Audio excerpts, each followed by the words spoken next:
Movie Recap Tagalog here. Si Yoon-jae ay isang estudyante sa universidad na nag-aaral ng astronomiya. Nakilala niya si Kim Ji-yoon sa kanyang unang blind date habang nag-aaral sa universidad. Nahulog siya ng loob dito at naging magkasintahan sila. Isang araw, isang kakaibang lalaki ang lumitaw sa harap ni Yoon-jae at sinabi sa kanya na siya si Kim Ji-yoon. Si Kim Ji-yoon ay maganda at isang babaeng may mainit na puso. Isang araw, nagising siya at natuklasan na naging lalaki siya.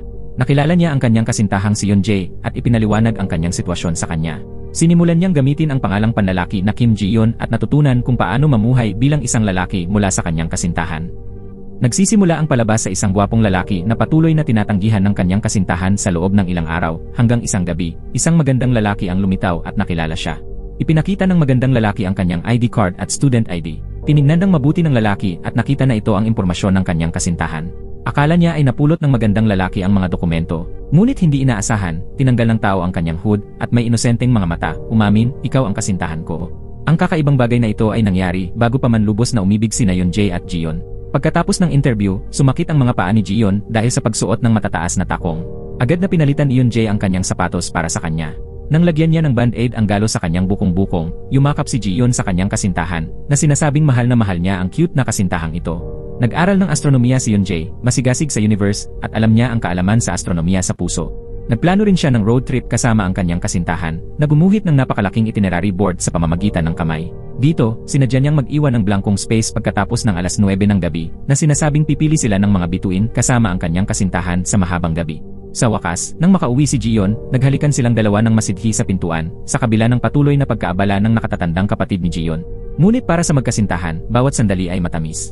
Alam ni Yuri, ang matalik na kaibigan ni Ji-yoon, na maglalakbay si Ji-yoon kasama ang kanyang kasintahan. Prangkahang binigyan niya si Ji-yoon ng mga kondom, na nagpapaalala sa kanya na protektahan ang kanyang sarili at gumawa ng mga hakbang sa kaligtasan. Sa pag-iisip sa nakatagong kahulugan ng pagpili ng mga bituin na binanggit ng kanyang kasintahan, nahihiyang inilagay ni Ji-yoon ang mga kondom sa kanyang bag. Nang gabing iyon, tumawag si Yoon-jae at hiniling sa kanya na bumaba.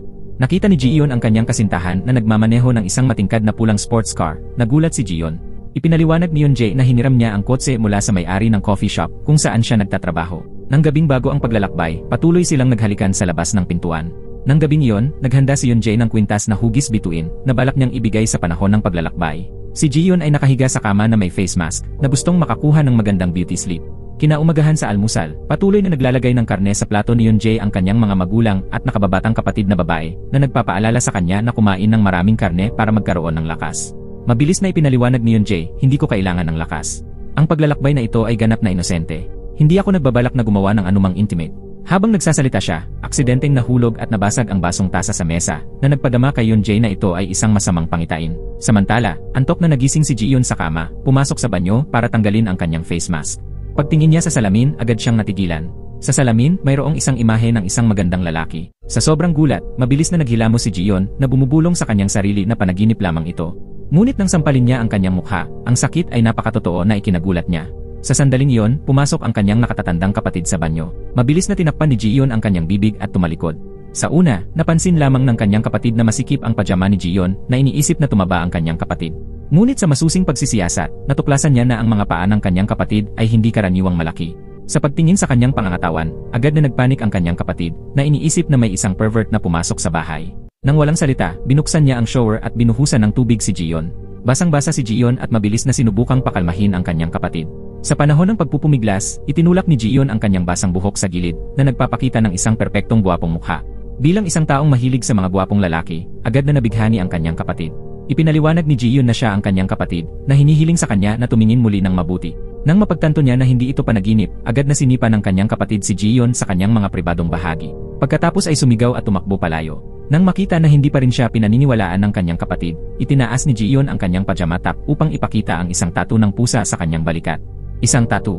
Ang dalawang magkapatid ay nagsama-sama na nangangako na palaging magtitiwala sa isa't isa, anuman ang mangyari. Bagamat mahirap paniwalaan, sa tattoo bilang patunay, sa wakas ay tinanggap ng kanyang kapatid ang kakaibang katotohanan sa harap ng kanyang mga mata. Sa sandaling ito, dumating si Yoon-jae sa ibaba. Upang maiwasang matuklasan ni Yoon-jae, nagsinungaling ang kanyang kapatid na may sakit si Ji-yoon at hindi maginhawa na makakita ng sinuman. Nag-alala si Yoon-jae at gustong pumasok upang bumisita, ngunit patuloy na tinanggihan. Habang pinapanood ang kanyang kasintahan na malungkot na umaalis, napalunok na lamang ni Ji-yoon ang kanyang mga luha, nagtatago sa balkonahe na walang masabi.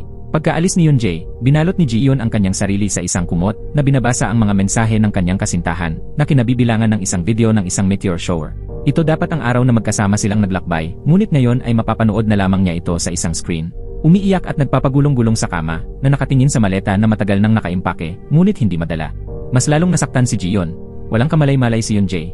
Araw-araw, masigasig siyang nagdadala ng pagkain, inumin, at sariwang bulaklak sa pintuan ng kanyang kasintahan. Sa bawat pagkakataon, ang kapatid ni Jiyeon ang kumukuha ng mga ito para sa kanya.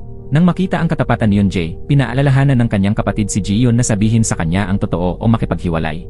Pagkatapos ng ilang sandali ng pag-aalangan, binuksan ni Jiyeon ang maleta, bumuntong hininga, pinunasan ang kanyang mga luha, at nagpa siyang harapin ang magulong katotohanan ito. Sa maulang gabi, pumunta si Jiyeon sa coffee shop kung saan nagtatrabaho si Yunjae.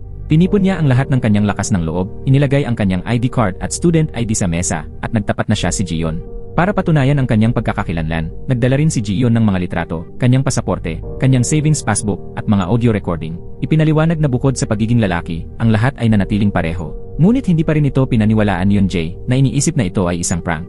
Sa reality TV show, kinailangan ni Jiyeon na bilangin sa kanyang mga daliri na isinalaysay ang bawat detalye ng kanilang relasyon. Mula sa araw na nagsimula silang mag-date, ang unang lugar na kanilang pinagtagpuan, ang unang bouquet na ibinigay ni Yunjae, hanggang sa bahagi pa nga ng katawan ng kanyang kasintahan na pinakagusto niya, ang kanyang collarbone. Isinalaysay ni Jiyeon ang lahat ng malinaw, nang hindi nakakaligtaan ang isang detalye. Gayunpaman, ang sitwasyon ay masyadong hindi kapanipaniwala. Tumanggi pa rin si Yunjae na maniwala dito. Hinala pa niya na kinidnap si Jiyeon ng lalaking iyon. Kaya galit niyang sinuntok si Jiyeon at kinalagad siya upang mag-report sa pulis. Umiyak si Jiyeon at sumang-ayon, ngunit hiniling sa kanyang kasintahan na sumama muna sa kanya sa isang lugar. Ang lugar na iyon ay ang bahay ni Jiyeon. Ipinakita niya kay Yunjae ang magkaparehong tattoo ng pusa sa kanyang balikat at sa kanyang kapatid na babae. Sinabi ni Jiyeon na ang pagiging kabilang kasarian ay dahil sa isang genetic trait sa kanilang pamilya at kung ito ay mangyayari o hindi ay isang bagay ng swerte. Ang kanilang ina ay nakaranas din ng katulad na sitwasyon, kaya kinuha nila ang tattoo na ito bilang pag-ingat upang patunayan ang kanilang pagkakakilanlan kung sakaling mangyari yon. Si Yunjae ay nabalisa at kailangan ng oras upang mag-isip. Hinabol siya ni Jiyeon na sinasabing handa siyang maghintay hanggat kinakailangan, umaasa lamang na hindi sila maghihiwalay. Habang nag-aalangan pa rin si Yunjae, hinawakan ni Jiyeon ang kanyang kamay na taimtim na nagmamakaawa sa kanyang kasintahan na maniwala sa kanya. Sa sandaling iyon, sa mga mata ni Yunjae, ang magandang lalaki sa kanyang harapan ay tila tumutugma sa imahe ng kanyang kasintahan sa kanyang alaala. Habang papalapit ang gabi, si Yunjae ay naglakad-lakad ng mag-isa sa kalye na inaalala ang unang pagkakataon na nakilala niya si Jiyeon sa isang freshman orientation. Mula sa unang sandali, nahulog na siya sa kanya. Habang nag-uusap sila, lumapit ang isa pang babae upang bumati at nagpakilala. Doon napagtanto ni Yunjae na nagkamali siya ng tao. Si Jiyeon at ang isa pang babae ay may parehong pangalan. Natanto ang kanyang pagkakamali, si Yunjae ay awkwardly na humingi ng paumanhin at umalis. Agad na hinabol siya ni Yunjae at hinawakan ang kanyang kamay. Para sa kanya, mula sa unang sandali na sila ay nagkita, bawat sandali kasama si Jiyeon ay isang himala. Sa buong relasyon nila, madalas na sinasabi ni Yunjae kay Jiyeon ang tungkol sa mga misteryoso at romantikong kaalaman sa cosmic. Minsan, hindi inaasahang hinalikan siya ni Jiyeon at sinuklian niya ito ng isang masidhing halik. Ngayon, nakatayo sa mga hakbang kung saan sila unang naghalikan, biglang nakaramdam ng pagkalito si Yunjae. Kinaumagahan, nakatanggap si Yunjae ng tawag mula kay Jiyeon na humihiling sa kanya na turuan siyang mag-ahit. Sa una, balak lamang ni Yunjae na isabit ang labaha at mga gamit sa labas ng pintuan at umalis. Ngunit pagkatapos ng ilang pag-aalangan, pumasok pa rin siya sa bahay. Bagamat nakaramdam siya ng labis na kakaiba, matyagang ginabayan ni Yunjae si Jiyeon ng hakbang-hakbang kung paano mag-ahit. Nang aksidenteng masugatan ni Jiyeon ang kanyang mukha, kinailangan ni Yunjae na ipakita mismo ng may pagkabalisa. Dahan-dahang ipinadaan ang labaha sa mukha ni Jiyeon at malambing na inilagay ang kanyang kamay sa kanyang balikat. Namula ang mukha ni Jiyeon at bumilis ang tibok ng kanyang puso.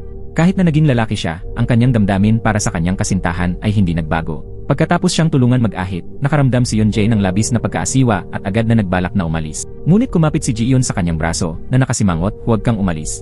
Nagmaktol pa nga siya sa isang matamis na boses. Sa wakas ay hindi nakatiis si Yunjae at nanatili. Nang kumain silang dalawa ng noodles, hindi na malayang pinunasan ni Jiyeon ang isang mansa ng sarsa mula sa sulok ng bibig ng kanyang kasintahan. Sa sandaling iyon, lubos na naniwala si Yunjae na ang taong nasa kanyang harapan ay ang kanyang pamilyar na kasintahan. Hindi alam kung ano ang gagawin, humingi ng payo si Yunjae kay Minyuk, isang kaibigan na nagtatrabaho sa parehong coffee shop. Iminungkahi ni Minyuk na hanapin ang dahilan kung bakit naging lalaki ang kanyang kasintahan, at pagkatapos ay lutasin ito mula sa ugat.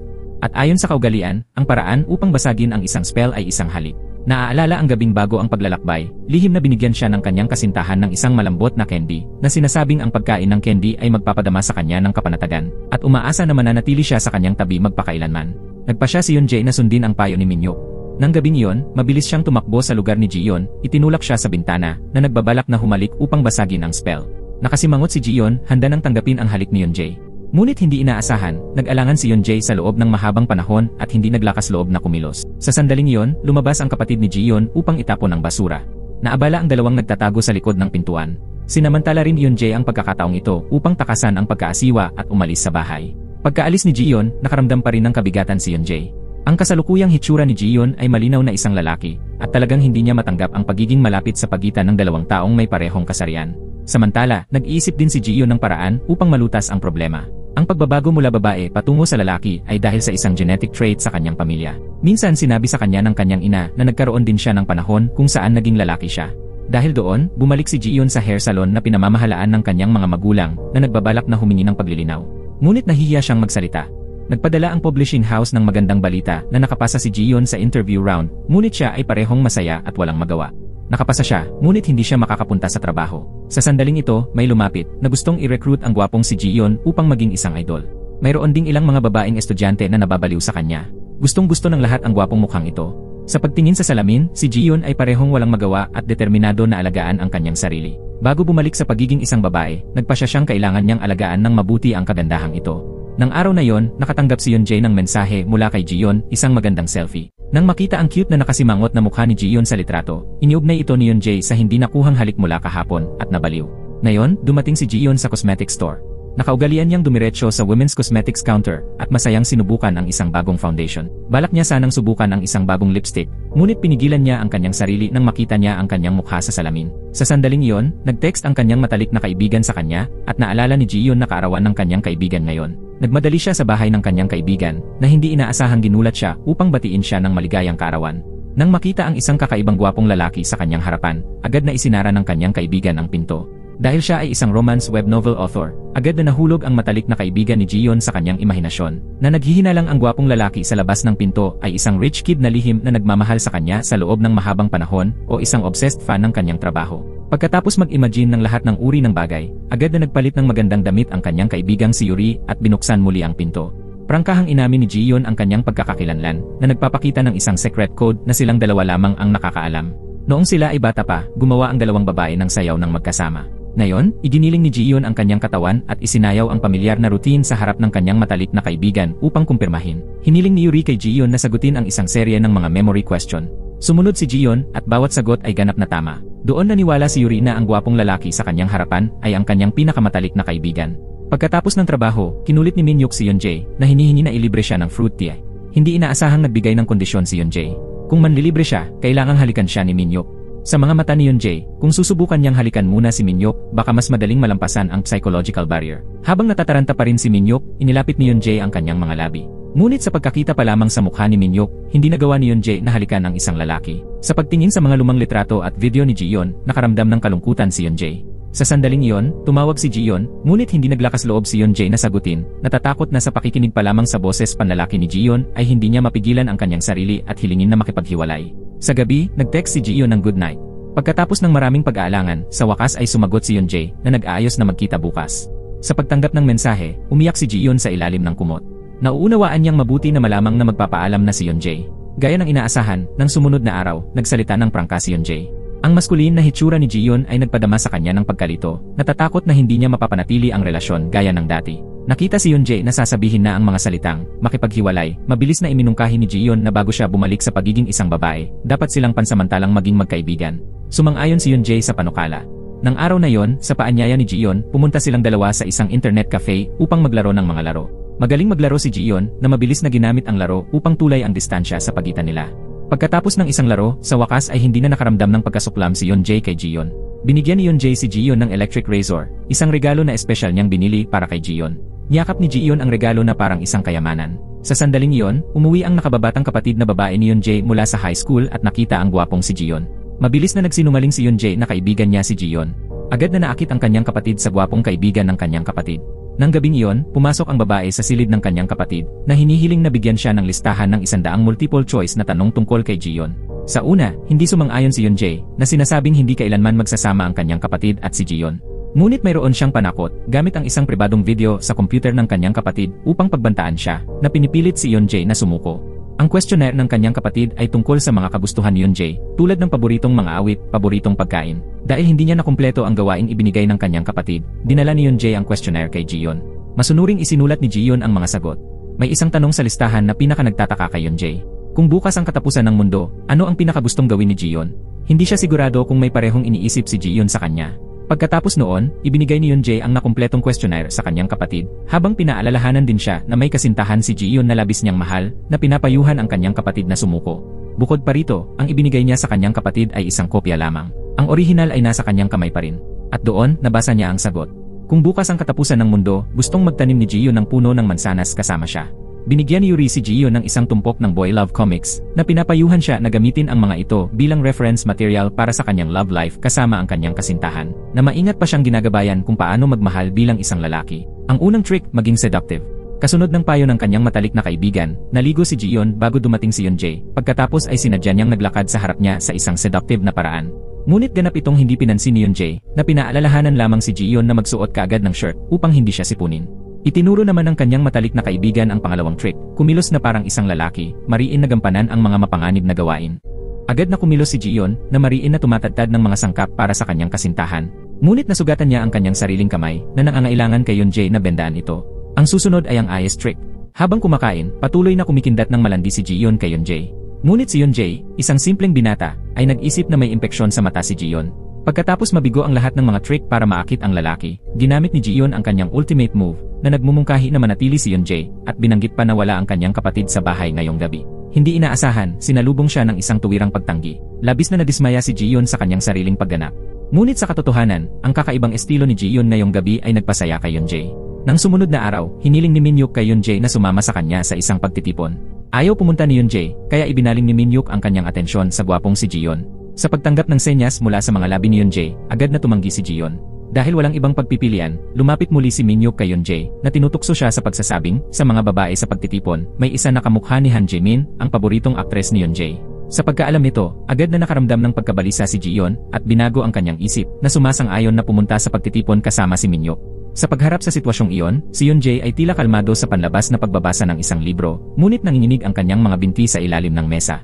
Nang gabing iyon, hindi inaasahan na hindi sumipot ang arranged date ni Minhyuk. Binalak ni Minhyuk na imbitahan si Jiyeon para uminom. Sa pagkarinig nito, nagsimulang magpanik si Yunjae, na patuloy na nag-isip ng mga intimate scene sa pagitan ng dalawa. Ngunit sa katotohanan, nang gabing iyon, pumunta lamang ang dalawa upang kumain ng beef tray pat. Habang kumakain, pumunta si Jiyeon sa restroom, ngunit dahil sa pagkakamali, pumasok siya sa women's restroom at pinalabas. Sa pagkakita sa men's restroom sa kanyang harapan, na iniisip ang kanyang kasalukuyang pagkakakilanlan, malungkot na patuloy na nagbuhos ng inumin si Jiyeon. Napakabilis pagkatapos noon, nakatanggap si Yunjae ng balita na lasing si Jiyeon at nagmadali siyang hanapin si Minhyuk. Nang makita si Minhyuk na walang shirt, binalak pa ni Yunjae na awayin si Minhyuk hanggang sa makita niya si Jiyeon. Hindi makatulog ng mahimbing at pagkatapos ay kumalma si Yunjae. Nang gabing iyon, natulog din si Yunjae sa bahay ni Minhyuk. Isinalaysay ni Minhyuk na kapag lasing, patuloy na tinatawag ni Jiyeon ang pangalan ni Yunjae. Lumingon si Yunjae upang tingnan si Jiyeon, na dahan-dahang hinahagod ang nag-aalalang mga linya ng pagkunot ng noo sa kanyang noo. Nang sumunod na umaga, nagising si Yunjae, lumingon upang tingnan siya. Hindi inaasahan, bumalik si Jiyeon sa pagiging isang babae. Parehong nagulat at labis na natuwa. Upang maiwasan na matuklasan ito ni Minhyuk, mabilis na binuhat ni Yunjae si Jiyeon at ang kumot at umalis kasama ang kanyang kasintahan. Nang mapagtanto niya na bumalik siya sa kanyang orihinal na kasarian, si Jiyeon ay labis na nasasabik at masaya. Gumugol ng halos 24 oras sa isang araw sa mga video call kasama ang kanyang kasintahan. Ang dalawa ay kumapit sa isa't isa nang hindi umaalis. Nang sumunod na umaga, nagising at nakita na ang kanyang mukha ay babae pa rin. Bumuntong hininga si Jiyeon. Tila natapos na sa wakas ang pagbabago. Nang naliligo, si Yunjae, na nakaramdam ng pagkabalisa, ay tumawag muli sa video. Agad na nagpadala si Jiyeon ng isang cute na litrato, na labis na nagpasaya kay Yunjae na hinalikan niya ang larawan ng kanyang minamahal, sa kabila ng mga kotse na tumalsik ng tubig sa kanya. Para kay Yunjae, ang pagbabalik ng kanyang kasintahan ang pinakadakilang kagalakan ng kanyang buhay. Dumating ang kanyang mga magulang upang tulungan ang dalawang magkapatid, sina Jiyeon at ang kanyang nakatatandang kapatid na babae, na linisin ang kanilang silid at aksidenteng nakahanap ng isang pares ng panloob na damit ng mga lalaki. Patuloy nilang tinanong ang dalawa na tinatanong kung sino ang naglakas loob na akitin ang kanilang anak. Sa una, binalak ng kanyang nakatatandang kapatid na babae na ipagtapat ang lahat. Ngunit matapang siyang pinigilan ni Jiyeon na nagsisinungaling na pag-aari ito ng kasintahan ng kanyang kapatid. Salamat doon, nakatakas ang dalawang magkapatid sa panganib.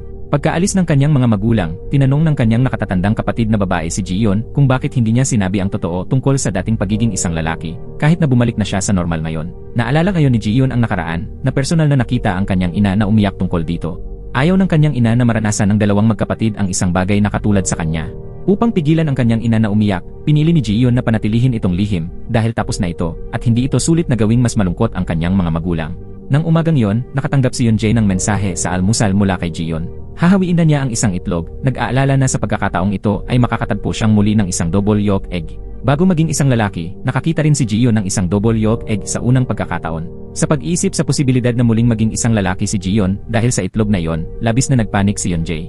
Upang maiwasan ang isang pag-uulit na trahedya, iniwan ni Yoonjae ang kanyang trabaho, bumili ng isang bungkos ng pagkain sa daan, at nagmensahe kay Jiyeon na huwag hawiin ang itlog. Pagkatapos bumili ng almusal, agad siyang nagmaneho papunta sa bahay ng kanyang kasintahan. Naunawaan ni Jiyeon ang kanyang pagkabalisa, at nakaramdam ng higit pang pagmamahal dahil siya ay napaka-adorable. Hindi mapigilan ng dalawa ang kanilang emosyon at malapit ng maghalikan, ngunit naalala nilang dalawa ang awkward na halik noong lalaki pa si Jiyeon. Pagkatapos ng bahagyang pag-aalangan, mariin na hinalikan ni Yoonjae si Jiyeon dahil tunay niyang mahal ang babaeng bumalik sa kanyang orihinal na anyo. Itinabi ni Jiyeon ang labaha na ginamit niya noong siya ay isang lalaki, at itinago rin ni Yoonjae ang 100 tanong na survey na pinunan ni Jiyeon noong siya ay lalaki. Parehong binati ang isa't isa ng good night na hindi alam kung ano ang idudulot ng bukas. Nang sumunod na araw, pumunta si Jiyeon sa paaralan upang makipagkita kay Yoonjae, ngunit hindi inaasahang nakita siyang malapit sa isa pang babae. Isang kaakit-akit na hot girl na naggangalang Minju na kanyang junior. Patuloy na nagpapamala si Minju sa harap ni Yoonjae. Sa pagkakita nito, agad na humakbang si Jiyeon at hinawakan ang kamay ng kanyang kasintahan na iginigiit ang kanyang pag-aangkin. Ngunit si Minju ay labis na tuso. Hindi lamang siya umatras, ngunit kinurot din niya ang pisngi ni Yoonjae na nagdedeklara sa harap ni Jiyeon na minarkahan na niya. Alam ng kanyang kasintahan at ng lahat na si Yoonjae ay pag-aari niya. Inimbitahan din ni Minju si Yoonjae sa isang welcome party sa club. Hindi lamang siya bumulong ng malapit sa kanyang tainga, ngunit sinadya rin niyang hawakan ang kamay ni Yoonjae. Galit na tumalikod at umalis si Jiyeon na pumunta sa isang bar upang uminom ng beer upang ilabas ang kanyang galit. Sinubukang ipaliwanag ni Yoonjae kay Jiyeon na hindi ganoon ang mga bagay, ngunit si Jiyeon ay nasa kanyang breaking point na iginigiit na pumunta ang kanyang kasintahan sa club kasama si Minju. Gusto niyang makita kung, bilang opisyal na kasintahan, maglalakas loob pa rin ang ibang mga babae na gumawa ng anumang mga stunt. Nang gabing iyon, naghanap si Jiyeon sa kanyang wardrobe upang pumili ng isang kasuotan. Sa wakas, kasunod ng payo ng kanyang kapatid, pumili siya ng isang simpleng kasuotan, jeans at isang puting shirt. Bagamat simple, nang isuot ito ni Jiyeon, nagbigay ito ng napakalaking charm. Kasabay nito, si Minju ay maingat ding naghanda na masigasig na nakikipag-usap at mariin na iniugnay ang mga braso kay Yoonjae. Orihinal na binalak ni Yoonjae na hintayin ang kanyang kasintahan na pumasok ng magkasama, ngunit hindi niya matiis ang paghila at pagtulak ni Minju kaya kinalagkad siya nito sa club. Sa club, nang pumunta si Yoonjae sa restroom, nakita ni Minju na tumatawag si Jiyeon at sinagot ang telepono ng walang pahintulot. Sinadya rin niyang nakipag-usap ng malapit sa kanyang mga kaibigan tungkol kay Yoonjae na ipinapakita na ang dalawa ay napakalapit. Sa kabilang dulo ng linya, si Jiyeon ay parehong nag-aalala at umiiyak dahil bumalik siya sa pagiging isang lalaki. Nang makita ang kanyang kasintahan at ang sisiw na yon na pumasok sa club at siya ay nagkaroon ng kapahamakan sa isang mahalagang sandali, halos nabaliw si Jiyeon. Sinamantala ni Minju ang pagkakataong iyon upang patuloy na painumin ng alak si Yoonjae na hinihila siya upang sumayaw. Upang mabawi ang kanyang kasintahan, nagpa siya si Jiyeon na magpakawala ng isang malaking hakbang na humihingi ng tulong kay Minyuk. Naghanda si Minyuk ng mga damit at pagkatapos ay nagpakita ang dalawa ng nakaestilo na nagpalingon sa buong club. Lasing na ngayon si Yoonjae na tinutukso ni Minju at nakangiti nang biglang lumitaw si Jiyeon na puno ng paninibugho ang kanyang mukha. Masyadong lasing si Yoonjae upang matauhan na malabong nakikita si Jiyeon na bumalik sa pagiging isang lalaki. Mabilis na kumilos si Jiyeon na dinala si Yoonjae pauwi kasama si Minyuk bago pa man magawa ni Minju ang anumang bagay. Pagdating sa bahay, si Yoonjae ay nasa estado pa rin ng pagkalito na kumakanta at sumasayaw. Sa panahong iyon, bigla siyang nagtapat na hindi niya maintindihan kung bakit nagbago ang taong mahal niya sa isang gabi. Sa pagkarinig nito, si Jiyeon na nakatayo sa tabi niya ay nakaramdam din ng labis na kalungkutan. Nang sumunod na umaga, nagising si Yoonjae na hindi malinaw na naalala kung ano ang nangyari kagabi. Nag-aalalang nagtanong ang kanyang ama tungkol sa kanyang relasyon. Malungkot na sinabi lamang ni Yoonjae na nawala na naman niya ang kanyang kasintahan.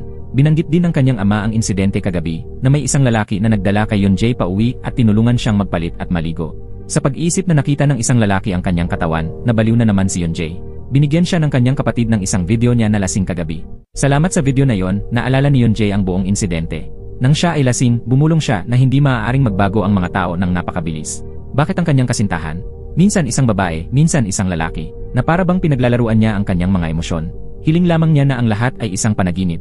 Pagkatapos ay humingi ng paumanhin si Jiyeon kay Yeonjae na sinasabing ito ay dahil labis siyang nag-aalala sa kanyang sariling damdamin at hindi siya dapat lumitaw ng gabing iyon. Pagkatapos panoorin ang video, nakaramdam lamang si Yeonjae ng pagkabalisa at pagkalito na agad na tumakbo sa bahay ni Jiyeon upang humingi ng paumanhin. Ngunit hindi niya ito nadatnan. Inaliw siya ng nakatatandang kapatid ni Jiyeon at banayad na pinaalalahanan si Yeonjae na pag-isipang muli ang relasyon sa pagitan nila. Komplikado ang kalooban ni Yeonjae. Pinunit niya ang malambot na candy na ibinigay sa kanya ni Jiyeon at kumain ng isa. Nadama niya na ang candy lamang ni Jiyeon ang makapagpapadama sa kanya ng kapanatagan. Habang nasa paaralan na gumagawa ng takdang aralin kasama si Minju, ang isip ni Yeonjae ay patuloy na bumabalik kay Jiyeon. Nang araw na yon, huminto si Yeonjae sa internet cafe kung saan dati siyang naglalaro kasama si Jiyeon. Ngunit sa pagkakataong ito, walang laman ang upuan sa tabi niya. Naglalaro siya ng mga laro at mumunguya ng candy ng mag-isa. Pagkatapos noon, nag-ayos si Jiyeon na makipagkita kay Yeonjae sa restaurant kung saan sila unang nagkita. Humingi ng paumanhin si Yeonjae sa pagiging lasing noong nakaraang beses. Ngunit hindi inaasahan, iminungkahi ni Jiyeon na maghiwalay. Dati niyang iniisip na ang pagiging isang lalaki ay isang beses lamang. Ngunit ngayon ay hindi na niya makontrol ang hinaharap. Sa magulong sitwasyong ito, hindi siya sapat na tiwala upang patuloy na mahalin siya. Ayaw niyang hilahin pababa ang buhay ni Yeonjae. Alam ni Yeonjae na ito ay isang pinag-isipang desisyon. Iminungkahi ni Yeonjae na maglaro sila ng isa pang laro. Habang naglalaro, ibinuhos ni Yeonjae ang kanyang puso. Kung ikukumpara kay Jiyeon na nagiging isang lalaki, ang hindi niya matiis ay ang kanyang pag-alis. Umaasa siya na mapapanatili nila ang kasalukuyang status. Kung wala si Jiyeon, ang kanyang buhay ay magiging walang laman at nakakapagod. Nang maglaro ang dalawa ng laro na may parehong pag-unawa tulad ng dati, tumango si Jiyeon bilang pagsang-ayon sa mungkahi. Upang panatilihin lamang ang mga bagay kung ano ang mga ito sa ngayon, dahil walang nakakaalam kung ano ang mangyayari bukas. Sa daan upang ihatid si Jiyeon pauwi, binigyan siya ni Yeonjae ng isang kahon ng pinakabagong bersyon ng gummy candies. Palagi niyang naaalala ang mga salita ni Jiyeon na ang pagkain ng gummy candies ay magbibigay sa mga tao ng higit na lakas ng loob. Sa mundong ito, walang bagay na nangangailangan ng higit na lakas ng loob kaysa sa pagmamahal sa isang tao. Nang siya ay nag-isa, kumain si Jiyeon ng isang piraso ng candy na ibinigay sa kanya ni Yeonjae. At sa katunayan, nakaramdam siya ng pag-usbong ng lakas ng loob sa kanyang puso. Hindi inaasahan, nag-isip ang kanyang nakatatandang kapatid na babae ng isang bagong prank na ginagawang magpanggap si Jiyeon na kanyang kasintahan upang umuwi at makipagkita sa kanilang mga magulang.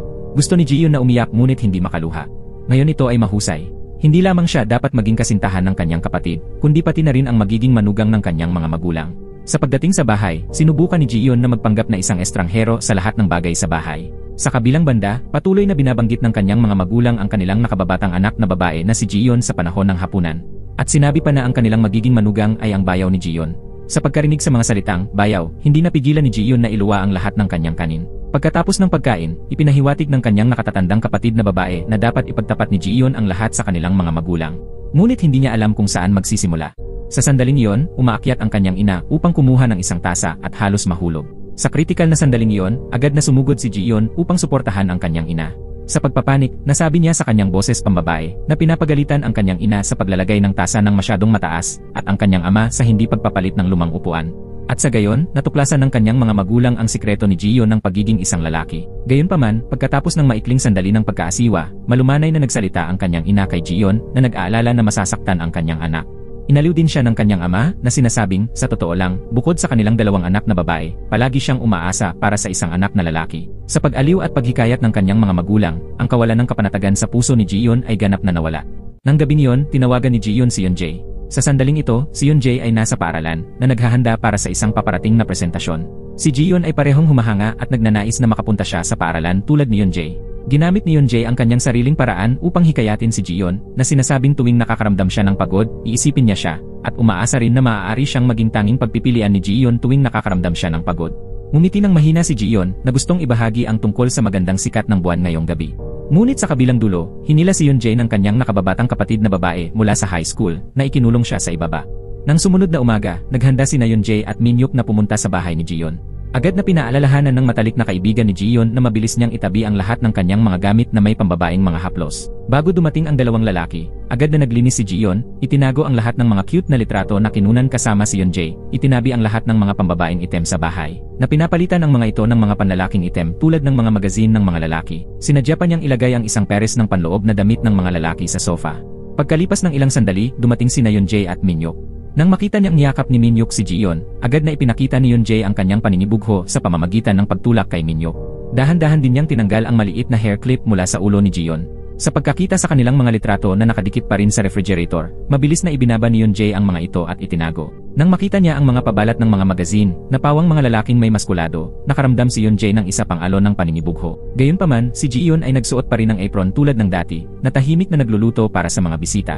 Ang imaheng iyon ay nagpaalala kay Yunjae kay Ji-yeon noong nakaraan, nang palagi rin siyang naglilinis ng lubusan, at tuwing may mga bisita, magpapanggap din siyang marunong magluto, kahit na ang apron ay mayroon pa ring mga tag nito. Kahit na naging isang lalaki siya, ang pagkatao ni Ji-yeon ay hindi kailanman nagbago. Sa panahon ng pagkain, patuloy na pinuri ni Min-hyuk si Ji-yeon na sinasabing siya ay eksaktong kanyang ideal type.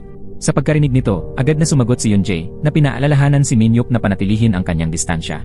Para kay Ji-yeon, siya ay parang isang kaakit-akit na maliit na imp na hindi sinasadyang nagpapakita ng lambing. Mayroon si Yunjae para sa kanya kahit paano siya magsalita. Nang malapit ng ilantad ni Min-hyuk ang relasyon sa pagitan ng dalawa, sa kabutihang palad ay dumating si Yuri sa tamang panahon. Upang maiwasan na matuklasan ni Min-hyuk, agad na tumakbo si Ji-yeon at niyakap si Yuri ng mahigpit, naganap na walang kamalayan na ang mukha ng kanyang matalik na kaibigan ay matagal nang namumula. Bagamat naroon si Yuri upang hawakan ang linya, hindi pa rin maiwasan ni Ji-yeon na makaramdam ng pagkaasiwa. Habang ipinakikilala ang mga kaibigan sa isa't isa, hindi niya sinasadyang tinawag si Yunjae na kanyang kasintahan. Mabilis na tinakpan siya ni Yuri, na ipinapaliwanag na sinasabi lamang ni Ji-yeon na ang kanyang kaibigan ay isang lalaki. Hindi inaasahan, nalasing si Yuri, at binanggit kung paano nagkita sina Ji-yeon at Yunjae sa isang blind date. Sa kabutihang palad, abala si Min-hyuk sa paglalaro upang magbigay ng pansin, at sinadya pang ang sumiksik sa kandungan ni Ji-yeon na nagpaselos kay Yunjae. Habang pinipigan ng husto ang bote ng ketchup, hindi sinasadyang sumirit ang sarsa sa damit ni Ji-yeon. Pumunta si Ji-yeon upang magpalit ng damit, at hindi sinasadyang nakita siya ni Yuri na napansin ang kanyang toned chest. Namula ang mukha ng kanyang kaibigan at bumilis ang tibok ng kanyang puso. Ngunit walang napansin si Ji-yeon. Sa halip, tinakpan niya ang kanyang mga tainga. Sa sandaling iyon, lumitaw si Yunjae at natanto na walang shirt si Ji-yeon, kaya mabilis siyang nagtago sa likod ng pinto. Ngunit nahuli ng matalas na mata ni Yunjae ang ekspresyon ni Yuri, at agad na natanto na si Yuri ay nagkaroon ng romantikong damdamin para sa kanyang kasintahan. Sa panahon ng hapunan sa itaas, ang kapaligiran sa lahat ay naging kakaibang awkward. Si Min-hyuk, na palaging mahusay sa pagbibiro, ay nakatanggap ng tawag mula sa isa sa kanyang hindi mabilang na mga kasintahan. Matapos kumpirmahin na si Min-hyuk ay talagang isang playboy, pinaalalahanan ni Yuri si Ji-yeon na mag-ingat, na sinasabing, ang mga ibong magkakatulad ang balahibo ay nagkakasama, na nagpapahiwatig na maaaring malandi din si Yunjae. Sa katapusan ng pagkain, binalak ni Yunjae na tumawag ng kotse para sa kanyang matalik na kaibigan. Ngunit walang pakialam na sinabi ni Ji-yeon na matutulog siya sa kanyang lugar. Sa pagkakita kay Ji-yeon at Yuri, na malapit nang magpalipas ng gabi ng magkasama, isang gwapong lalaki, at isang magandang babae, hindi napigilan ni Yunjae na isipin ang kanyang matalik na kaibigan, na mariin na inaakit si Ji-yeon, at si Ji-yeon na sumusuko. Ang pag-isip na ito ay halos nagpabaliw kay Yunjae. Minsan iniisip niya na hindi maaaring maging magkaibigan lamang ang mga lalaki at babae. Sa ibang mga pagkakataon ay sinisisi niya ang kanyang sarili sa pagiging masyadong mapaghinala. Pagkatapos ng lahat, si Ji-yeon ay hindi naman talaga isang lalaki. Si Ji-yeon ay tunay na walang ganoong intensyon. Ngunit hindi na mapigilan ni Yuri ang kanyang mga emosyon. Sa silid, hindi binigyang pansin ni Ji-yeon ang kanyang katawan panlalaki, na umaakyat pa rin sa kama tulad ng dalawang magkapatid, na sinasabi kay Yuri na huwag nang uminom, at personal na tinatanggal ang kanyang mga salamin at pinapatay ang ilaw sa tabi ng kama. Sa pagharap sa papalapit na gwapong lalaki, namumula ang mukha ni Yuri at bumibilis ang tibok ng kanyang puso, na ganap na wala sa kontrol, na nagsisimulang tratuhin si Ji-yeon bilang isang tunay na lalaki. Nang sumunod na umaga habang tinutulungan si Ji-yeon na maghugas ng pinggan, nabasa na naman ang kanyang kaibigan mula sa tubig. Maalalahaning itinali ni Ji-yeon ang isang apron para sa kanyang kaibigan. Ngunit muling namula si Yuri na nanghihina ang kanyang mga binti. Hindi napansin ni Ji-yeon ang kakaibang reaksyon na ito. Ngunit naobserbahan ng kanyang nakatatandang kapatid na babae ang lahat. Pinaalalahanan ng kanyang nakatatandang kapatid na babae si Yuri na ang kanyang puso ay pumapasok sa isang mapanganib na red zone. Sa pagkatanto na mayroon siyang romantikong damdamin para sa kanyang pinakamatalik na kaibigan, sumigaw si Yuri sa pagpapanik at tumakbo palayo. Samantala, ang lahat ng mga iniisip ni Ji-yeon ay nakatuon pa rin kay Yunjae. Nang sumunod na araw, personal na naghanda si Ji-yeon ng isang lunchbox at pumunta sa paaralan upang hanapin si Yunjae. Sa mismong oras na nagpapahinga ang presentasyon ni Yunjae, siya ay labis na nasasabik, ngunit pagkatapos ay nakita si Yunjae kasama si Minju, ang kanyang junior. Agad na itinago ni Ji-yeon ang lunchbox sa likod niya. Hinabol siya ni Yunjae, inagaw ang lunchbox, at kinain ito ng masarap sa harap niya. Para kay Yunjae, ang lunchbox lamang ni Ji-yeon ang isang delicacy. Ngunit sa pagkakita kay Yunjae at sa kanyang junior na may kumpiyansa na nagtatanghal ng magkasama sa harap ng lahat, biglang nakaramdam ng kalungkutan si Ji-yeon na parabang isa lamang siyang tagalabas sa mundo ni Yunjae. Nang gabing iyon, nagdaos ng isang celebratory party si Yunjae at ang kanyang mga kaklase at propesor. Ngunit nahimatay siya dahil sa isang digestive disorder. Dinala siya ng kanyang junior sa ospital. Mabilis ding dumating sina Ji-yeon at ang mga magulang ni Yunjae. Nagkamali ang isang nurse na inisip na si Minju ang kasintahan ni Yunjae. Hindi nagpaliwanag ang babae, ngunit sumang-ayon pa nga na sinasabing nagde-date sila ni Yunjae. Agad na naniwala ang mga magulang ni Yoonjae sa kanya na pinupuri si Minju sa pagiging matalino at maganda. Sa pagkakita kay Minju na patuloy na ginagampanan ang papel ng kasintahan at nagpapakitang gilas sa mga magulang ni Yoonjae, labis na nagalit si Ji-yeon na kinailangan niyang humakbang upang pabulaanan, na iginigiit na mayroon ng tunay na kasintahan si Yoonjae at nagsisinungaling si Minju. Tumanggi pa rin si Minju na tumigil at malakas na nagpahayag na sa malaot madali, magiging magkasintahan sila ni Yoonjae at ipinahiwatig pa na kung ang tunay na kasintahan ni Yoonjae ay hindi pa kilala ng kanyang mga magulang, kung gayon ang kanilang relasyon ay malamang na hindi ganoon kalalim. Sa pagkarinig nito, hindi na napigilan ni Ji-yeon ang kanyang sarili at nasabi, "Ako ang opisyal na kasintahan ni Yoonjae." Upang makuha ang atensyon ng lalaking gusto niya, lihim na kinopya ng isang manipulative na babae ang estilo ng pananamit at hairstyle ng kanyang kasintahan. Biglang nahimatay si Yoonjae. Ang kanyang junior, na may gusto sa kanya, ay dinala siya sa ospital. Ngunit nagsinungaling sa mga magulang ni Yoonjae na siya ang kanyang kasintahan. Agad na inilantad ni Ji-yeon ang kasinungalingang iyon, na nagpahayag na siya ang opisyal na kasintahan ni Yoonjae. Pagkasabi niya, napagtanto ni Ji-yeon na may mali, at mabilis na nagpaliwanag sa mga magulang ni Yoonjae. Gayunpaman, sa silid ng ospital, sa pagkakita kay Minju at sa kanyang mga magulang na inaalagaan si Yoonjae, biglang nakaramdam ng kawalan ng lugar si Ji-yeon na parabang isa siyang tagalabas. Sa kadiliman, dinala ni Ji-yeon ang kanyang damdamin sa labas ng ospital. Hindi inaasahan, lumabas si Yoonjae, na nakakagulat na hinila siya palapit at sumandal sa kanyang balikat gaya ng dati. Nataranta si Ji-yeon, ngunit lumitaw si Minju sa maling sandali, na ginagamit ang mahinang kalusugan ni Yoonjae bilang isang dahilan upang hilahin siya palayo. Upang pasalamatan si Minju sa pagdadala sa kanya sa ospital, nang sumunod na araw ay inimbita siya ni Yoonjae para magkape, ngunit hindi niya nakita na sapat iyon, at humiling pa nga na kumain ng maanghang na hotpot, dahil nakaramdam siya ng pagkakasala. Walang nagawa si Yoonjae kundi ang sumang-ayon. Pagkatapos ay nagtanong si Minju tungkol kay Ji-yeon na nagtataka tungkol sa kanilang relasyon. Hindi naglakas loob si Yoonjae na sabihin ang totoo, na sinasabi lamang na si Ji-yeon ay isang mabait na kaibigan. Nang malaman niya na sinabi ni Ji-yeon sa kanyang mga magulang na sila ay nagmamahalan, labis na nagulat si Yoonjae na nagluwa siya ng kape sa harap ni Minju. Nakatayo si Ji-yeon na lihim na nakangiti. Hindi inaasahan, sinamantala ni Minju ang pagkakataon na itinuro ang bahagi ng kanyang katawan na nabahira ng kape at nagmaktol kay Yoonjae na punasan ito para sa kanya. Sa pagkakita nito, kumulo sa galit si Ji-yeon na agad na sumugod upang tingnan ng masama si Minju. Hindi rin nagpigil si Minju na nagbitiw ng hindi kanais-nais na mga salita. Sinagot ni Ji-yeon ang bawat pangungusap ng hindi umatras. "Nag-aaral ka rin ba sa paaralang ito?" Ayokong sumagot. Sa pagkakita na malapit nang magtalo ang dalawa, mabilis na hinila ni Yoonjae si Ji-yeon na nagbabalak na kumain ng maanghang na hotpot. "Ikaw ang nag-imbita sa akin sa restaurant na yon. Inimbitahan kita sa restaurant na ipinapakita sa'yo. Anong ibig mong sabihin? Tinatawag mo ba akong MIT? Ano naman? Tinatawag ko ang lahat, may problema ka ba doon?" Hindi inaasahan, kumapit din ng mahigpit si Minju sa braso ni Yoonjae na hinihiling na sumunod. Sa hotpot restaurant, nagsimulang magpabaliw na makipagkumpetensya sina Ji-yeon at Minju para kay Yoonjae. Parehong sinubukang umupo sa tabi niya. Habang kumakain, nag-away sila sa pagbuhos ng chili oil sa kanilang mga mangkok. Sa pagkakita kay Ji-yeon na sobrang maanghang, hindi niya matiis. Biglang natigilan si Yoonjae na parabang nakikita niya muli ang kanyang maganda at kaibig-ibig na kasintahan mula noon. Nakalimutan na ang taong nasa kanyang harapan ay isa ng lalaki, mabilis na ibinaling ni Yoonjae ang kanyang mukha upang kumain ng cake. Si Ji-yeon, tulad ng dati, ay dahan-dahang pinunasan ang mga mumo ng cake na nakadikit sa sulok ng kanyang bibig, na lalong nagpalito kay Yoonjae. Gayunpaman, pagkatapos noon, lihim na nakipagkita si Yoonjae sa nakatatandang kapatid ni Ji-yeon upang magtanong tungkol sa mga paghihirap. Hinarap ni Ji-yeon pagkatapos maging isang lalaki. Isinalaysay ng kanyang kapatid na pagkatapos ng pagbabago ng kasarian, malaki ang nagbago sa mundo ni Ji-yeon. Dati, tinutulungan ni Ji-yeon ang kanyang matalik na kaibigan na ayusin ang mga damit, kabilang ang mga bra. Ngunit ngayon ay binawi na sila. Sa pagtingin sa salamin at nakikita ang kanyang mukha panlalaki, napagtanto ni Ji-yeon na ang aksyon ay hindi na naangkop. Napagtanto rin ang kanyang kapatid na si Ji-yeon ay labis na nag-aalala tungkol sa hinaharap at sinusubukang maghanap ng trabaho. Ngunit hindi ito madali. Sa pag-iisip tungkol sa sinabi ng kanyang kapatid, at sa pagtingin sa litrato ni Ji-yeon sa kanyang wallet, nagpasya si Yoonjae na tulungan si Ji-yeon. Sa makatuwid, sinimulan niyang bulahin ang kanyang nakababatang kapatid na babae, na kasalukuyang nasa high school, at sa wakas ay nakumbinsi ang kanyang kapatid na sumang-ayon na hayaan si Ji-yeon na maging kanyang tutor. Nang gabing iyon, upang maghanda para sa interview, maingat na inihanda ni Yoonjae si Ji-yeon. Dahil nagsilbi sa militar ang kanyang ama, gawa-gawa siya ng isang pagkakakilanlan para kay Ji-yeon na nakakumpleto ng serbisyo militar sa Yangpyeong. Nang handa na ang lahat, dinala ni Yoonjae si Ji-yeon sa kanyang bahay. Ngunit dahil masyado siyang kinakabahan, nang tanungin tungkol sa kanyang military base, hindi sinasadyang nasabi ni Ji-yeon ang Pyongyang. Ang Pyongyang ay nasa North Korea na nagpatawa kay Yoonjae buong gabi. Habang tinutukso pa rin Yoonjae si Ji-yeon, nakatanggap si Ji-yeon ng tawag mula sa kanyang matalik na kaibigan, si Yuri, na umiiyak ng labis.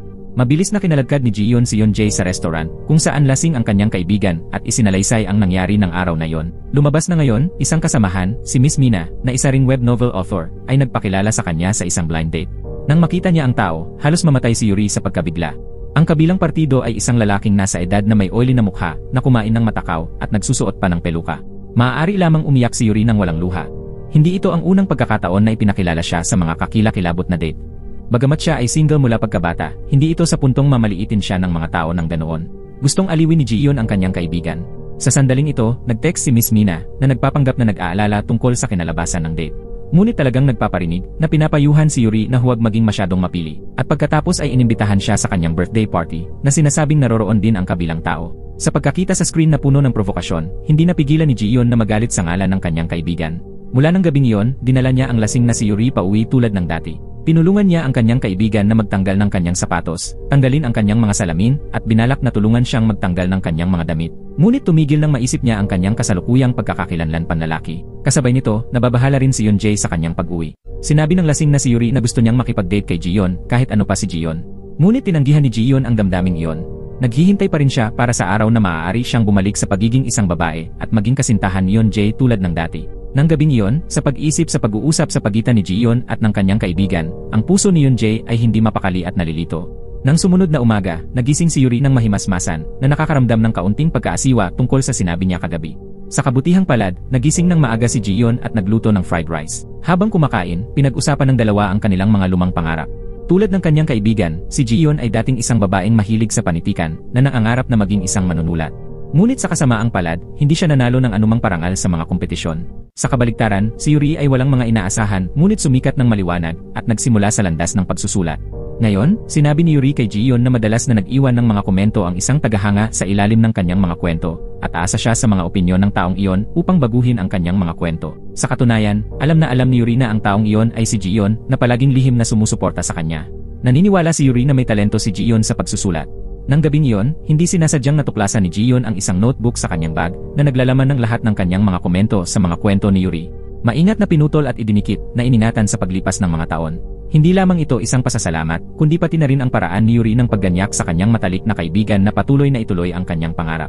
Dahil namimiss niya ang kanyang kasintahang si Jiyeon kamakailan, nakakaranas si Yeonjae ng mga hallucination. Sa kanyang mga mata, ang mga babae sa paligid niya ay tila nagbabago sa Jiyeon na para bang tunay siyang bumalik sa anyo ng isang babae. Ngunit hindi ganoon ang katotohanan. Hinanap ni Jiyeon si Minhyuk na hinihiling sa kanya na magpanggap na kanyang kasintahan sa loob ng isang araw upang dumalo sa isang birthday party kasama si Yuri upang iligtas ang kanyang kaibigan mula sa kahihiyan sa harap ng lahat. Ngunit tumanggi si Minhyuk dahil hindi niya type ang kanyang kaibigan at kasabay nito ay pinayuhan si Jiyeon na personal na pagtrabahuhan ang kanyang hitsura. Si Jiyeon ay tunay na isang ideal na Prince Charming. Sa paghikayat ni Yeonjae, nagpasya si Jiyeon na dumalo sa party na nanunumpa na maghihiganti para sa kanyang kaibigan. Nang makita niya si Jiyeon na suot ang balabal, kahit na ang bibig ng kanyang nakatatandang kapatid na babae ay naglaway. Sa party, ipinakilala ng kabilang babae si Yuri bilang isang diyosa sa lahat, ngunit talagang banayad na kinukutya siya. Pakiramdam ni Yuri ay nakaupo siya sa nagbabagang mga baga. At lumala pa nang matuklasan niya ang lalaking nasa edad na. Minsan siyang nagpunta sa isang blind date kasama ang lalaking iyon. Sinabi pa ni Miss Mina na dapat magpakasal si Yuri sa lalong madaling panahon upang ayusin ang mga bagay. At walang kahihiyang hinila ng lalaki ang kamay ni Yuri na hinihiling na kumain ng hotpot. Nang tumanggi si Yuri, sinubukan pa rin niyang hilahin siya. Sa sandaling iyon, lumitaw si Jiyeon, hinila si Yuri palayo, at ipinakilala siya sa lahat bilang kanyang kasintahan. Nakita ito ng lalaki at umalis. Sa panahon ng party, patuloy na ipinagtanggol ni Jiyeon si Yuri na nagpapakita ng pagpaparaya ng isang ideal na kasintahan. At kasabay nito ay patuloy na pinabulaanan si Miss Mina na dati nang kinutya ang kanyang kaibigan. Sa wakas, hinawakan pa niya ang kamay ni Yuri at umalis sa party sa gitna ng mga naiinggit na tingin ng karamihan. Ngunit hindi masaya si Yuri. Sinisi niya si Jiyeon sa pagkilos ng mag-isa nang hindi nag-isip. Natatakot si Yuri na kung mapagkamalan niya ang prank para sa katotohanan, paano kung mahulog siya kay Jiyeon? Sa sandaling iyon, tinitingnan ni Yeonjae ang mga lumang litrato ni Jiyeon, ang kanyang kaibig-ibig na kasintahan mula noon. Habang namimiss niya siya, lumitaw si Jiyeon na nakangiti tulad ng dating babae. Ngunit sa masusing pagsisiyasat, hindi si Jiyeon, kundi ang kanyang junior na si Minju na nakasuot ng mga damit na kapareho ng kay Jiyeon. Mas maaga, nakahanap si Minju ng mga litrato ni Yeonjae kasama si Jiyeon sa isang aklat na sinadya niyang kopyahin ang estilo ni Jiyeon. Ngunit si Yeonjae ay nalulubog pa rin sa ilusyon na patuloy na pinupuri ang kagandahan sa kanyang harapan. Ang eksena ni Yeonjae at Minju na nagiging malapit ay nasaksihan ni Jiyeon. Nakatayo ng tahimik sa sulok na pinapanood ang tingin ni Yeonjae na nakadirekta kay Minju, nakaramdam lamang si Jiyeon ng pagkasira ng puso at kalungkutan. Sa kabila ng pagiging galit, inaliw pa rin ni Jiyeon ang kanyang sarili na sinusubukang mag-meditate upang patatagin ang kanyang mga emosyon. Nang sumunod na umaga, sinimulan ni Ji-yeon na turuan ang nakababatang kapatid na babae ni Yeon-jae, isang malikot na babae na mabilis na napagtanto ang malabong relasyon sa pagitan ng kanyang kapatid at ni Ji-yeon. Nagkamali ng pag-unawa ang babae na gusto ng kanyang kapatid ang mga lalaki. Nang gabing iyon, nagdala si Ji-yeon ng maanghang na rice cakes kay Yuri, ngunit hindi nagsalita si Yuri sa buong pagbisita. Pagkatapos ay ginamit ni Ji-yeon ang isang pamilyar na trick na kaibig-ibig na kinurot ang pisngi ng kanyang matalik na kaibigan. Mabilis siyang pinigilan ni Yuri at binigyan si Ji-yeon ng isang 3-clause agreement na malinaw na nagsasaad ng mga panuntunang dapat sundin kapag nagsasama. Halimbawa, dahil si Ji-yeon ay isa ng lalaki, kailangan niyang kontrolin ang lahat ng mga pagnanasa patungo sa katawan ng kanyang matalik na kaibigan, huwag kumilos tulad ng isang lalaking bida sa isang romance novel, at sinasadyang lumikha ng pag-ibigan. Kasabay nito, humingi rin ng paumanhin si Yuri para sa argumento kagabi na nagpapahayag na sinusubukan niya ang kanyang makakaya upang kontrolin ang kanyang damdamin para kay Ji-yeon. Sa kaibahan sa nalilitong emosyon na yon, si Minju, ang kanyang junior, ay labis na nasasabik na purihin ni Yeon-jae sa pagiging maganda. Nang sumunod na araw, sabik siyang pumunta upang makipagkita sa kanyang crush, ngunit muling binigyang diin ni Yeon-jae na mayroon na siyang kasintahan. Bagamat tinanggihan, hindi nasiraan ng loob si Minju at ipinakita pa kay Yeon-jae ang pinakabagong post sa forum ng paaralan. Sa post ay isang serye ng mga napaka-istilong litrato ni Ji-yeon sa bar na sinamahan ng maraming komento mula sa mga babaeng tagahanga na nabighan sa hitsura ni Ji-yeon na naghahanap ng isang usa sa kabubatan, isang Korean slang term para sa isang napakakaakit-akit na tao. Sa loob lamang ng ilang oras, umakyat si Ji-yeon sa mga ranggo ng pinakakaakit-akit na mga lalaki sa bar. Si Yeon-jae ay parehong nag-aalala at galit na natatakot na si Ji-yeon ay magiging masyadong sikat at mananakaw ng iba. Nag-aalala, pumunta siya upang makita si Ji-yeon upang tanungin kung ano ang nararamdaman niya tungkol sa biglaang pagkuha ng atensyon mula sa libu-libong tao. Sa kabutihang palad, pinanatili pa rin ni Ji-yeon ang isang kalmadong pag-ugali na iniisip na ang paghanga ay kalaunan ay mawawala. Nagtanong din si Ji-yeon pabalik tungkol kagabi, ngunit nanahimik si Yeon-jae tungkol sa kanyang junior. Bagamat galit, pinili pa rin ni Ji-yeon na magtiis na bumabalik sa meditation upang linisin ang kanyang isip. Nang sumunod na araw, ipinakita ng kanyang nakatatandang kapatid na babae kay Ji-yeon ang isang bagong video niya.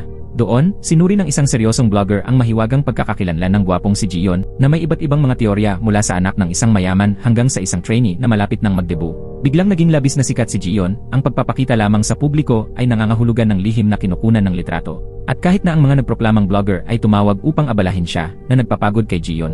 Dahil walang ibang pagpipilian, lumipat si Ji-yeon sa bahay ng kanyang matalik na kaibigan pansamantala. Upang tulungan si Ji-yeon na makalabas sa gulo, nag-isip ang kanyang matalik na kaibigan ng isang self-sacrificing na plano, magpanggap na si Ji-yeon ay kanyang kasintahan upang sugpuin ang lahat ng mga ilusyon ng mga babaeng tagahanga. Sa makatuwid, nagsimula silang kumuha ng isang serye ng mga matatamis na litrato ng magkasintahan, at ang photographer ay walang iba kundi si Yeon-jae. Bagamat alam niyang umaarte lamang sila, nang makita niya si Ji-yeon na nagiging malapit sa ibang tao, hindi napigilan ni Yeon-jae na makaramdam ng hindi komportable. Kaagad pagkatapos, ang mga mapagmahal na litrato ay naipost sa social media ng kanyang matalik na kaibigan. Bilang isang medyo sikat na web novel author, ang mga litrato ay malawakang ibinahagi ng mga tagahanga sa isang iglap. Nang makita niya ang mga litrato, nagkamali ng pag-unawa ang kapatid ni Yeon-jae na iniisip na masyadong napapanahon si Ji-yeon sa pagtataksil sa kanyang kapatid.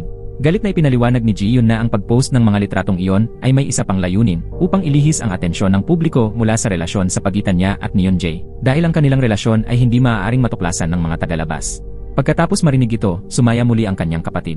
Nang sumunod na araw, nagdaos ang matalik na kaibigan ni Ji-yeon ng isang bagong book signing event na roroon din ang kapatid ni Yeon-jae dahil siya ay isang tapat na tagahanga ng mga nobela ni Yuri. Pagkalipas ng ilang sandali, dumating din sina Ji-yeon at Yeon-jae, ngunit nahuli nila ang kanyang kapatid na nagpo-post para sa mga litrato. Ang photographer ay si Min-hyuk, isang kilalang malibog na batang master. Sumugod si Yeon-jae sa pagpapanik upang mamagitan. Pagkatapos sa wakas ay hilahin ang kanyang kapatid palayo ng may kahirapan, lumitaw din si Miss Mina. Sinadya niyang gustong ipahiya si Yuri sa harap ng karamihan, na naghihinalang ang gwapong Ji-yeon at Yuri ay hindi naman talaga isang magkasintahan. Sa makatuwid, hinila niya si Ji-yeon palapit kay Yuri, at ipinahayag sa harap ng lahat na sila ay magkasintahan. Sa ilalim ng hindi mabilang na tingin ng mga tagahanga at mga dumadaan, napilitan si Yuri na magpanggap na malapit, na awkwardly na tinatawag ang isa't isa, ang aking pag-ibig. Ngunit hindi pa rin bibitaw ang kabilang babae, at inudyukan ang karamihan na hilingin na maghalikan ang dalawa sa publiko. Nataranta si Ji-yeon at hindi alam kung ano ang gagawin. Sa wakas, matapang na itinaas ni Yuri ang mukha ni Ji-yeon at binigyan siya ng kanyang unang halik. Sa pagsaksi sa kanyang kasintahan na humahalik sa isa pang babae, natigilan si Yeon-jae.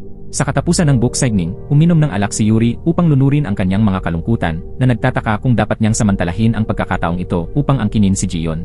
Nagkataon din na nasa pub si Min-hyuk at narinig ang lasing na monolog ni Yuri kung saan nagka-develop siya ng damdamin para sa cute na babae. Pagkaalis sa pub, umiyak at tumawa si Yuri. Ibinigay niya ang kanyang unang halik kay Ji-yeon. Kung nakahalik na siya ng ilang beses noon, hindi niya ito pahalagahan ng labis na yon. Bigla, hindi inaasahan na hinalikan siya ni Min-hyuk. Ngunit bago pa man siya matapos, itinulak siya ni Yuri palayo. Dahil nakita niya si Yunjae na pumapasok sa isang motel, sa oras na yon, umuwi na si Jiyeon na nagpahinala kay Minyuk na ang taong kasama ni Yunjae na pumapasok sa motel ay tiyak na ang kanyang junior na si Minju na nanliligaw kay Yunjae. Mabilis na iniulat ng kanyang matalik na kaibigan ang balitang ito kay Jiyeon. Sa pagkarinig na si Yunjae at ang kanyang junior ay pumunta sa isang motel ng magkasama, agad na nagpanik si Jiyeon at pumara ng taxi diretsyo sa pinangyarihan upang mahuli sila sa akto. Lahat silang tatlo ay sumilip sa labas ng motel. Ang kanyang matalik na kaibigan ang unang hindi nakatiis at sumugod upang humingi ng paliwanag. Sinimulan pa ng kaibigan ang isang timer. Nang pumasok si Yunjae sa silid, sa pagharap sa mga hinala ni Jiyeon at ng kanyang mga kaibigan, ipinaliwanag ni Yunjae na pumunta siya sa motel kasama ang kanyang ama. Hindi siya pinaniwalaan ni Jiyeon at hiniling na pangunahan sila ni Yunjae sa loob upang patunayan. Walang nagawa si Yunjae kundi ang akayin silang tatlo sa pintuan ng silid. Ngunit nang kumatok siya, isang kakaibang babae ang lumabas. Akala ng matalik na kaibigan ni Jiyeon na ito ang junior, ngunit kaagad pagkatapos, lumitaw ang kasintahan ng babae. Doon naalala ni Yunjae na kumatok siya sa maling pintuan. Pagkatapos magpaliwanag, kumatok si Yunjae sa silid sa tabi. At sa katunayan, binuksan ng kanyang ama ang pintuan. Lumabas na dahil nawalan siya ng pera sa stocks ngayong gabi, pinalayas ng kanyang asawa ang kanyang ama sa bahay, at kinailangan pansamantalang manatili sa motel. Nalutas ang lahat ng mga hindi pagkakaunawaan, at humingi rin ng paumanhin si Jiyeon kay Yunjae na hindi sinasadyang nagbubunyag na nakita niya si Yunjae na nagiging malapit sa kanyang junior. Sa kanyang mga mata, ang tingin ni Yunjae sa kanyang junior ng araw na iyon ay ang tingin ng isang taong umiibig. Patuloy na iginiit ni Yunjae na ang kanyang junior ay isang junior lamang, at walang anumang bagay at walang mangyayari sa pagitan nila. Medyo nakahina si Jiyeon, at prangkahang ipinahayag ni Yunjae na hindi rin siya komportable kay Jiyeon na humahalik sa kanyang matalik na kaibigan. Upang mapanatag ang magkabilang panig, pareho silang nangako na panatilihin ang ganap na distansya. Nang gabing iyon, upang humingi ng tawad sa kanyang asawa, kakaibang nagbihis ang ama ni Yunjae at sumayaw ng isang cute na sayaw sa harap niya. Akala ni Yunjae na wala ng pag-asa ang kanyang ama. Ngunit hindi inaasahan, gumana talaga ang cuteness. Mabilis na pinatawad ng kanyang ina ang kanyang asawa. Nang sumunod na araw, sinundan ni Yunjae ang halimbawa ng kanyang ama. Nakasuot ng isang malaking pink na bowtie at may hawak na mga lobo na hugis hayop sa bahay ni Jiyeon, ginaya niya ang sayaw ng kanyang ama upang pasayahin si Jiyeon. Habang masaya si Jiyeon, hindi inaasahan na lumitaw ang junior. Nang hindi naghihintay para mag-react si Jiyeon at Yunjae, ipinahayag niya na kalilipat lamang niya sa itaas mismo ng bahay ni Jiyeon. Habang naglilinis ng bahay, patuloy na inuutusan ni Minju si Yunjae. Labis na naiinis si Jiyeon ngunit walang masabi, kaya't kumilos siya.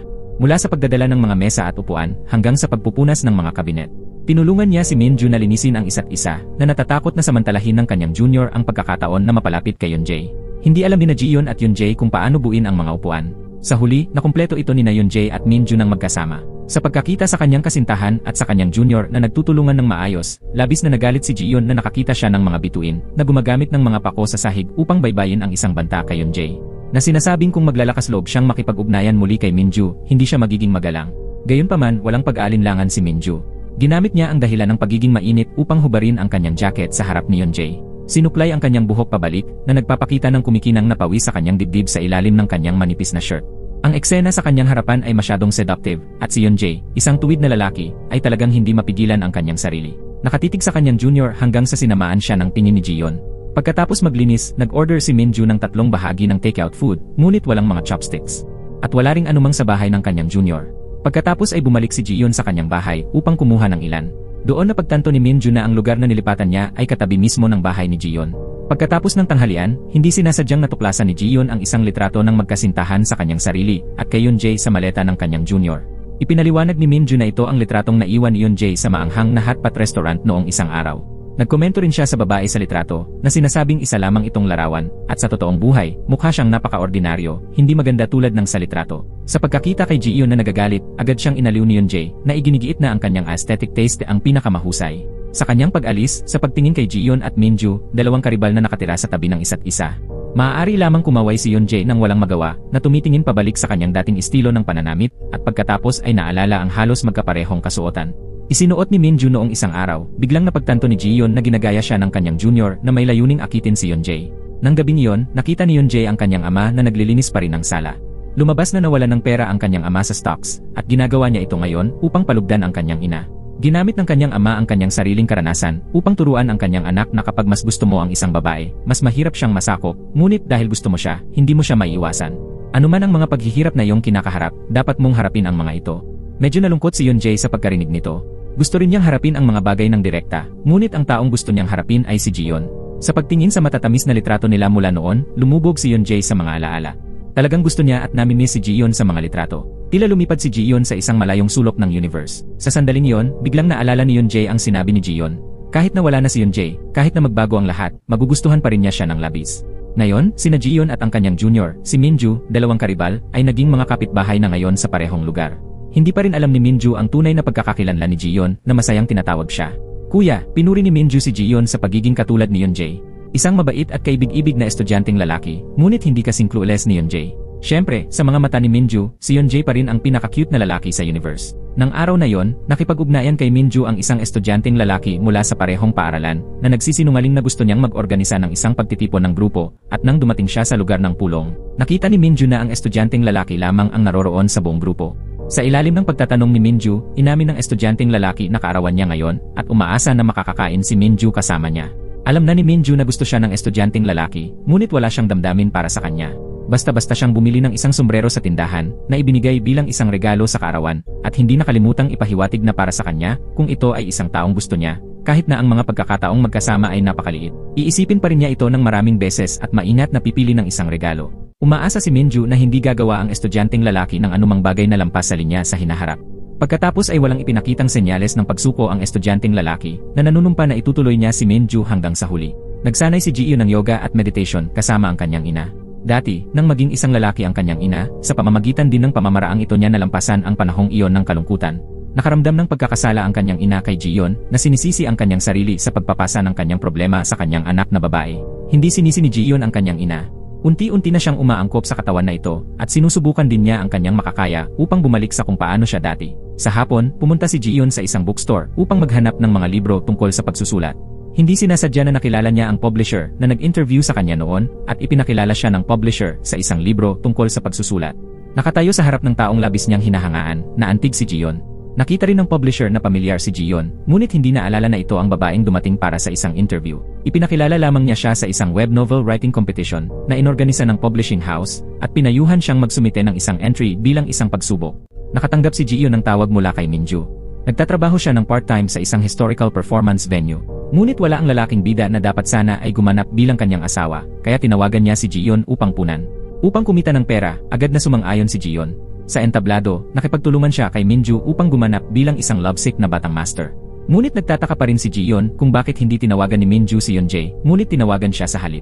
Ipinaliwanag ni Minju na si Yoon-jae ay maputi at malambot na hindi mukhang isang modelo. Gayunpaman, personal, pinakagusto pa rin ni Minju ang maputi at malambot na si Yoon-jae. Sa pagkaalam na ang gayong ekstrang pagtatanghal ay maaaring kumita ng 200,000 won, mabilis na hiniling ni Ji-yeon kay Minju na tandaan na tawagan siya sa susunod. Habang sumasang-ayon si Minju, nakatanggap siya ng mensahe mula kay Yoon-jae na nagsasabing dumating na siya. Dahil inimbitahan siya ni Minju, nagpanik si Ji-yeon. Dahil ayaw niyang makita siya ni Yoon-jae sa makasaysayang kasuotan ng isang batang master, kaya mabilis siyang tumakbo palayo. Sa pagkaalam na nagtatago si Ji-yeon, agad na naunawaan ni Yoon-jae ang dahilan. Sa paggunita na noong babae pa si Ji-yeon, pinlano nilang magsuot ng hanbok ng magkasama na ginagampanan ang mga papel ng isang batang babae at isang iskolar. Ngunit ngayon ay nawasak ang hiling na yon, ang pagtatanghal ni Minju ay may pangalawang akto. Labag sa loob, hinila niya si Yoon-jae sa entablado upang punan. Sa pagsasamantala sa pagkakataong gampanan ang asawa ni Yoon-jae, may kumpiyansa na niyakap ni Minju ang taong gusto niya. Ang eksenang ito ay nagpatuloy kay Ji-yeon na nakatayo sa sulok, na patuloy na kamutin ang kanyang mga tainga at ulo. Upang makuha ang atensyon ng madla, ang huling eksena ay isang halik sa pagitan ng mag-asawa. Sa isang malabong sandali, tila nakita ni Ji-yeon ang kanyang sarili bilang isang babae na nakasuot ng hanbok at humahalik kay Yoon-jae. Ngunit pagkatapos ay nakolekta niya ang kanyang sarili at nakita na sa entablado, ang taong papalapit ang mga labi kay Yoon-jae ay ang kanyang junior. Sa pagkakita kay Yoon-jae na natataranta at hindi alam kung paano mag-react, agad na sumugod si Ji-yeon upang gambalain ang pagtatanghal. Sa kabutihang palad, mabilis na nag-react si Minju na agad na nagdagdag ng mga linya at dinala si Ji-yeon sa isang bagong papel. Nakipagtulungan din si Ji-yeon na nag-i-improvise at hindi inaasahan na nakumpleto ang isang makasaysayang love triangle play na nakakuha ng palakpakan mula sa madla. Isinalaysay ni Ji-yeon ang mga kaganapan ngayon sa kanyang matalik na kaibigan na nagbunyag din ng isang sikreto ngayong umaga. Sa paggising, bigla niyang naalala na siya at si Min-hyuk ay naghalikan kagabi. Ito ang kanyang unang halik na hindi niya makakalimutan at napagtanto na gusto niya si Min-hyuk. Hiniling niya kay Ji-yeon na banayad na tulungan siyang makipag-ayos kay Min-hyuk sa hinaharap. Nagpanggap si Ji-yeon na kalmado, ngunit naalala niya na noong siya at si Yoon-jae ay nagde-date, hindi man lamang sila binati ng kanyang matalik na kaibigan, at sinabi pa na tiyak na maghihiwalay sila. Sa pag-alis, kumuha si Ji-yeon ng isang cute na bubble machine mula sa bahay ng kanyang matalik na kaibigan. Naglakad siya na nagbubuga ng mga bula tulad ng isang inosenteng batang babae. Sa papalapit sa bahay, nakita ni Jiyeon si Minju na ginigipit ng isang estudyanteng lalaki. Patuloy na iniimbitahan ng estudyanteng lalaki si Minju na manood ng isang pelikula, ngunit nang malaman niya na sinusundan siya nito, galit na tumanggi si Minju. Matigas na ipinagtapat ng estudyanteng lalaki ang kanyang damdamin, na inihahambing pa ang kanyang sarili kay Yeonjae, na sinasabing mula sa akademya hanggang sa background ng pamilya, mas mahusay siya kaysa kay Yeonjae.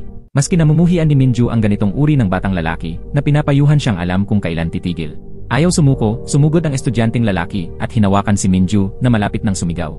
Sa sandaling yon, hindi sinasadyang nasaksihan ni Jiyeon ang eksenang ito. Nang hindi nag-iisip, agad siyang namagitan na ginagamit ang bubble machine sa kanyang kamay upang itaboy ang estudyanteng lalaki. Bagamat sila ay mga karibal sa pag-ibig, dahil sa ilang kamakailang malapit na pakikipagtagpo, ang relasyon sa pagitan ni Jiyeon at Minju ay lubos na bumuti. Masayang naglaro si Minju sa bubble machine ni Jiyeon at gusto pang imbitahan si Jiyeon na uminom ng beer at kumain ng pritong manok. Sa sandaling ito, lumakad ang nakatatandang kapatid na babae ni Jiyeon at halos hindi sinasadyang tawagan si Minju. Ang soro sa tabi, isang palayaw na ibinigay ni Jiyeon kay Minju. Mabilis siyang pinigilan ni Jiyeon upang maiwasan na ibunyag ang kanyang pagkakakilanlan, kaya tinanggap niya ang paanyaya ni Minju para sa pritong manok. Nagpunta sa isang paglalakbay ang mga magulang ni Yeonjae at lumabas din ang kanyang kapatid upang makipag-hangout sa mga kaibigan sa paaralan. Sa pagsasamantala sa walang laman na bahay, binalak ni Yeonjae na imbitahan si Jiyeon sa isang date. Para sa date na ito, personal na nagluto si Yeonjae ng isang western-style na pagkain at kinuha pa ang nakaimbak na alak ng kanyang ama. Nang dumating si Jiyeon, si Yeonjae ay romantiko gaya ng dati, na hinihila ang isang upuan para kay Jiyeon at binubuhusan siya ng alak. Taos puso ring pinuri ni Jiyeon ang mga kasanayan sa pagluluto at maalalahanin na paghahanda ni Yeonjae. Nakuha ang atensyon ni Jiyeon sa isang litrato sa silid. Ipinaliwanag ni Yeonjae na ito ay isang obserbatoryo sa Hawaii kung saan makikita ang Milky Way, 12.8 billion light years mula sa Earth. Gustong pumunta doon ni Yeonjae kasama si Jiyeon. Medyo nag-alangan si Jiyeon. Kailangan niyang bumalik sa kanyang babaeng anyo upang makuha ang kanyang pasaporte ng maayos. Bumuntong hininga rin si Yeonjae at inimbitahan si Jiyeon sa sala upang manood ng isang pelikula. Ngunit hindi inaasahan, biglang umuwi ang kanyang mga magulang sa kalagitnaan. Mabilis na sinabi ni Yeonjae kay Jiyeon na magtago. Ngunit sa pagkakita sa western style na pagkain, patuloy na nagtatanong ang kanyang mga magulang kung may dumating na mga bisita. Sa pagpapanik, walang nagawa si Yeonjae kundi ang magsinungaling na kumakain siya kasama ang kanyang kapatid. Pagkatapos ng maraming pagsisikap upang pakalmahin ang kanyang mga magulang, sinenyasan ni Yeonjae si Jiyeon na umalis muna. Ngunit hindi inaasahan, lumabas ang kanyang ina sa silid. Mabilis na sinabi ni Jiyeon na pumunta siya upang turuan ang kapatid ni Yeonjae. Sa kabutihang palad, naniwala ang ina ni Yeonjae sa kanila at parehong nakataka sa gulo. Nang gabi niyon sa bahay, binuksan ni Jiyeon ang aklat ng pagsusulat na binili niya kahapon at nagsimulang subukang magsulat ng isang web novel. Sa sandaling ito, tumunog si Minju mula sa tabi ng pintuan. Nagdala siya ng mga regalo para kay Jiyeon at sa nakatatandang kapatid na babae ni Jiyeon na binibigyan si Jiyeon ng isang bubble machine na hugis kuneho. Nagtaka si Jiyeon kung paano nalaman ni Minju na gusto niya ang mga kuneho, pagkatapos ay agad na naunawaan nang makita niya ang hair clip na hugis kuneho sa kanyang ulo. Ang nakikita siyang kaibigan ng kanyang karibal ay nagpagulo at nagpahiya kay Jiyeon na isinasaalang-alang pa nga ang paglipat. Sa paaralan, may hawak na mga dokumento si Yeonjae tungkol sa obserbatoryo sa Hawaii na inaalala ang sinabi niya kay Jiyeon kahapon at umaasa pa rin ng labis na pumunta sa lugar na iyon ng panaginip kasama siya. Tumakbo muli si Minju na iniugnay ang mga braso kay Yeonjae na umaasang mag-aral sa ibang bansa sa Hawaii kasama siya. Pinayuhan ni Yeonjae si Minju na subukang mag-apply sa isang paaralan sa Hawaii, ngunit nagalit si Minju na sinasabing dati, pumunta lamang siya para sa isang taon ng palitan, at nang bumalik siya sa Korea, sinamantala siya ng iba. Kaya ngayon ay tiyak na hindi na siya pupunta kahit saan ng basta-basta. Pumunta ang maternal grandfather ni Jiyeon sa isang photo studio upang kumuha ng isang portrait. Pagkatapos noon, huminto siya sa hair salon ng kanyang anak na babae na masayang ipinagmamalaki ang kanyang bagong biniling floral shirt. Sa pagtingin sa litrato ng kanyang ama na nakasuot ng isang pink na shirt na may hawak na mga bulaklak, biglang nakaramdam ng kalungkutan ang ina ni Jiyeon. Nang walang ibang tao sa paligid, biglang tinawag ng ina ni Jiyeon, "Ina." Kasunod ng boses, umiti at lumingon ang matandang lalaki na kumuha lamang ng litrato. Lumabas na ang taong nasa kanyang harapan ay hindi ang ama ng ina ni Jiyeon, kundi ang kanyang sariling ina. Maraming taon na ang nakalilipas, naging isang lalaki ang kanyang ina, at sa buong buhay niya, hindi na siya nakabalik sa pagiging isang babae. Nag-aalala siya tungkol sa kanyang apo na si Jiyeon, na gustong makipag-usap kay Jiyeon, na naniniwala na ang kanyang optimismo ay makakatulong kay Jiyeon na makaramdam ng mas mahusay. Tanong ng ina ni Jiyeon, bago mawala ang buhay, gusto mo bang maging isang babae ng isa pang beses? Puno ng pagkahilig ang kanyang mga mata. Siyempre, iniisip ko ito araw-araw. Hindi inaasahan, narinig ni Jiyeon ang pag-uusap na ito. Halos matigilan si Jiyeon. Ang taong tinawag niyang lolo sa loob ng mahigit 25 taon ay lumabas na kanyang lola. Hindi matanggap ni Jiyeon ang malupit na katotohanan ito sa isang sandali, dahil nagsimula siyang mapagtanto na maaari rin siyang maging tulad ng kanyang lola, na hindi na makabalik sa kanyang orihinal na pagkakakilanlan sa buong buhay niya. Sa pagharap sa posibilidad na yon habang naglalakad sa kalye, halos bumigay ang mga binti ni Jiyeon. Sa sandaling ito, tumawag si Yeonjae, ngunit walang lakas ng loob si Jiyeon na sumagot. Hindi na niya alam kung paano haharapin si Yeonjae o ang kanyang sarili. Nang gabing iyon, nakaupo ng malungkot si Jiyeon sa labas ng kanyang bahay. Hindi sinasadyang umuwi si Minju, tinulungan si Jiyeon sa silid at gustong dalhin siya sa ospital, ngunit mariing tumanggi si Jiyeon. Sa kanyang pagtulog, lumuha si Jiyeon. Pinunasan ito ni Minju, at hindi na malayang hinawakan ni Jiyeon ang kamay ng kanyang junior, na ibinubulong na talagang ayaw niyang mamuhay ng ganito sa buong buhay niya. Hindi na intindihan ni Minju ang kahulugan ng mga salita ni Jiyeon, ngunit dahil sa pag-aalala, nanatili siya sa tabi ng kama buong gabi. Sa kalagitnaan ng gabi, masyadong pagod si Minju, at malabong humiga sa kama ni Jiyeon, pagkatapos ay hinila ang kumot ni Jiyeon sa kanila at natulog sa tabi niya.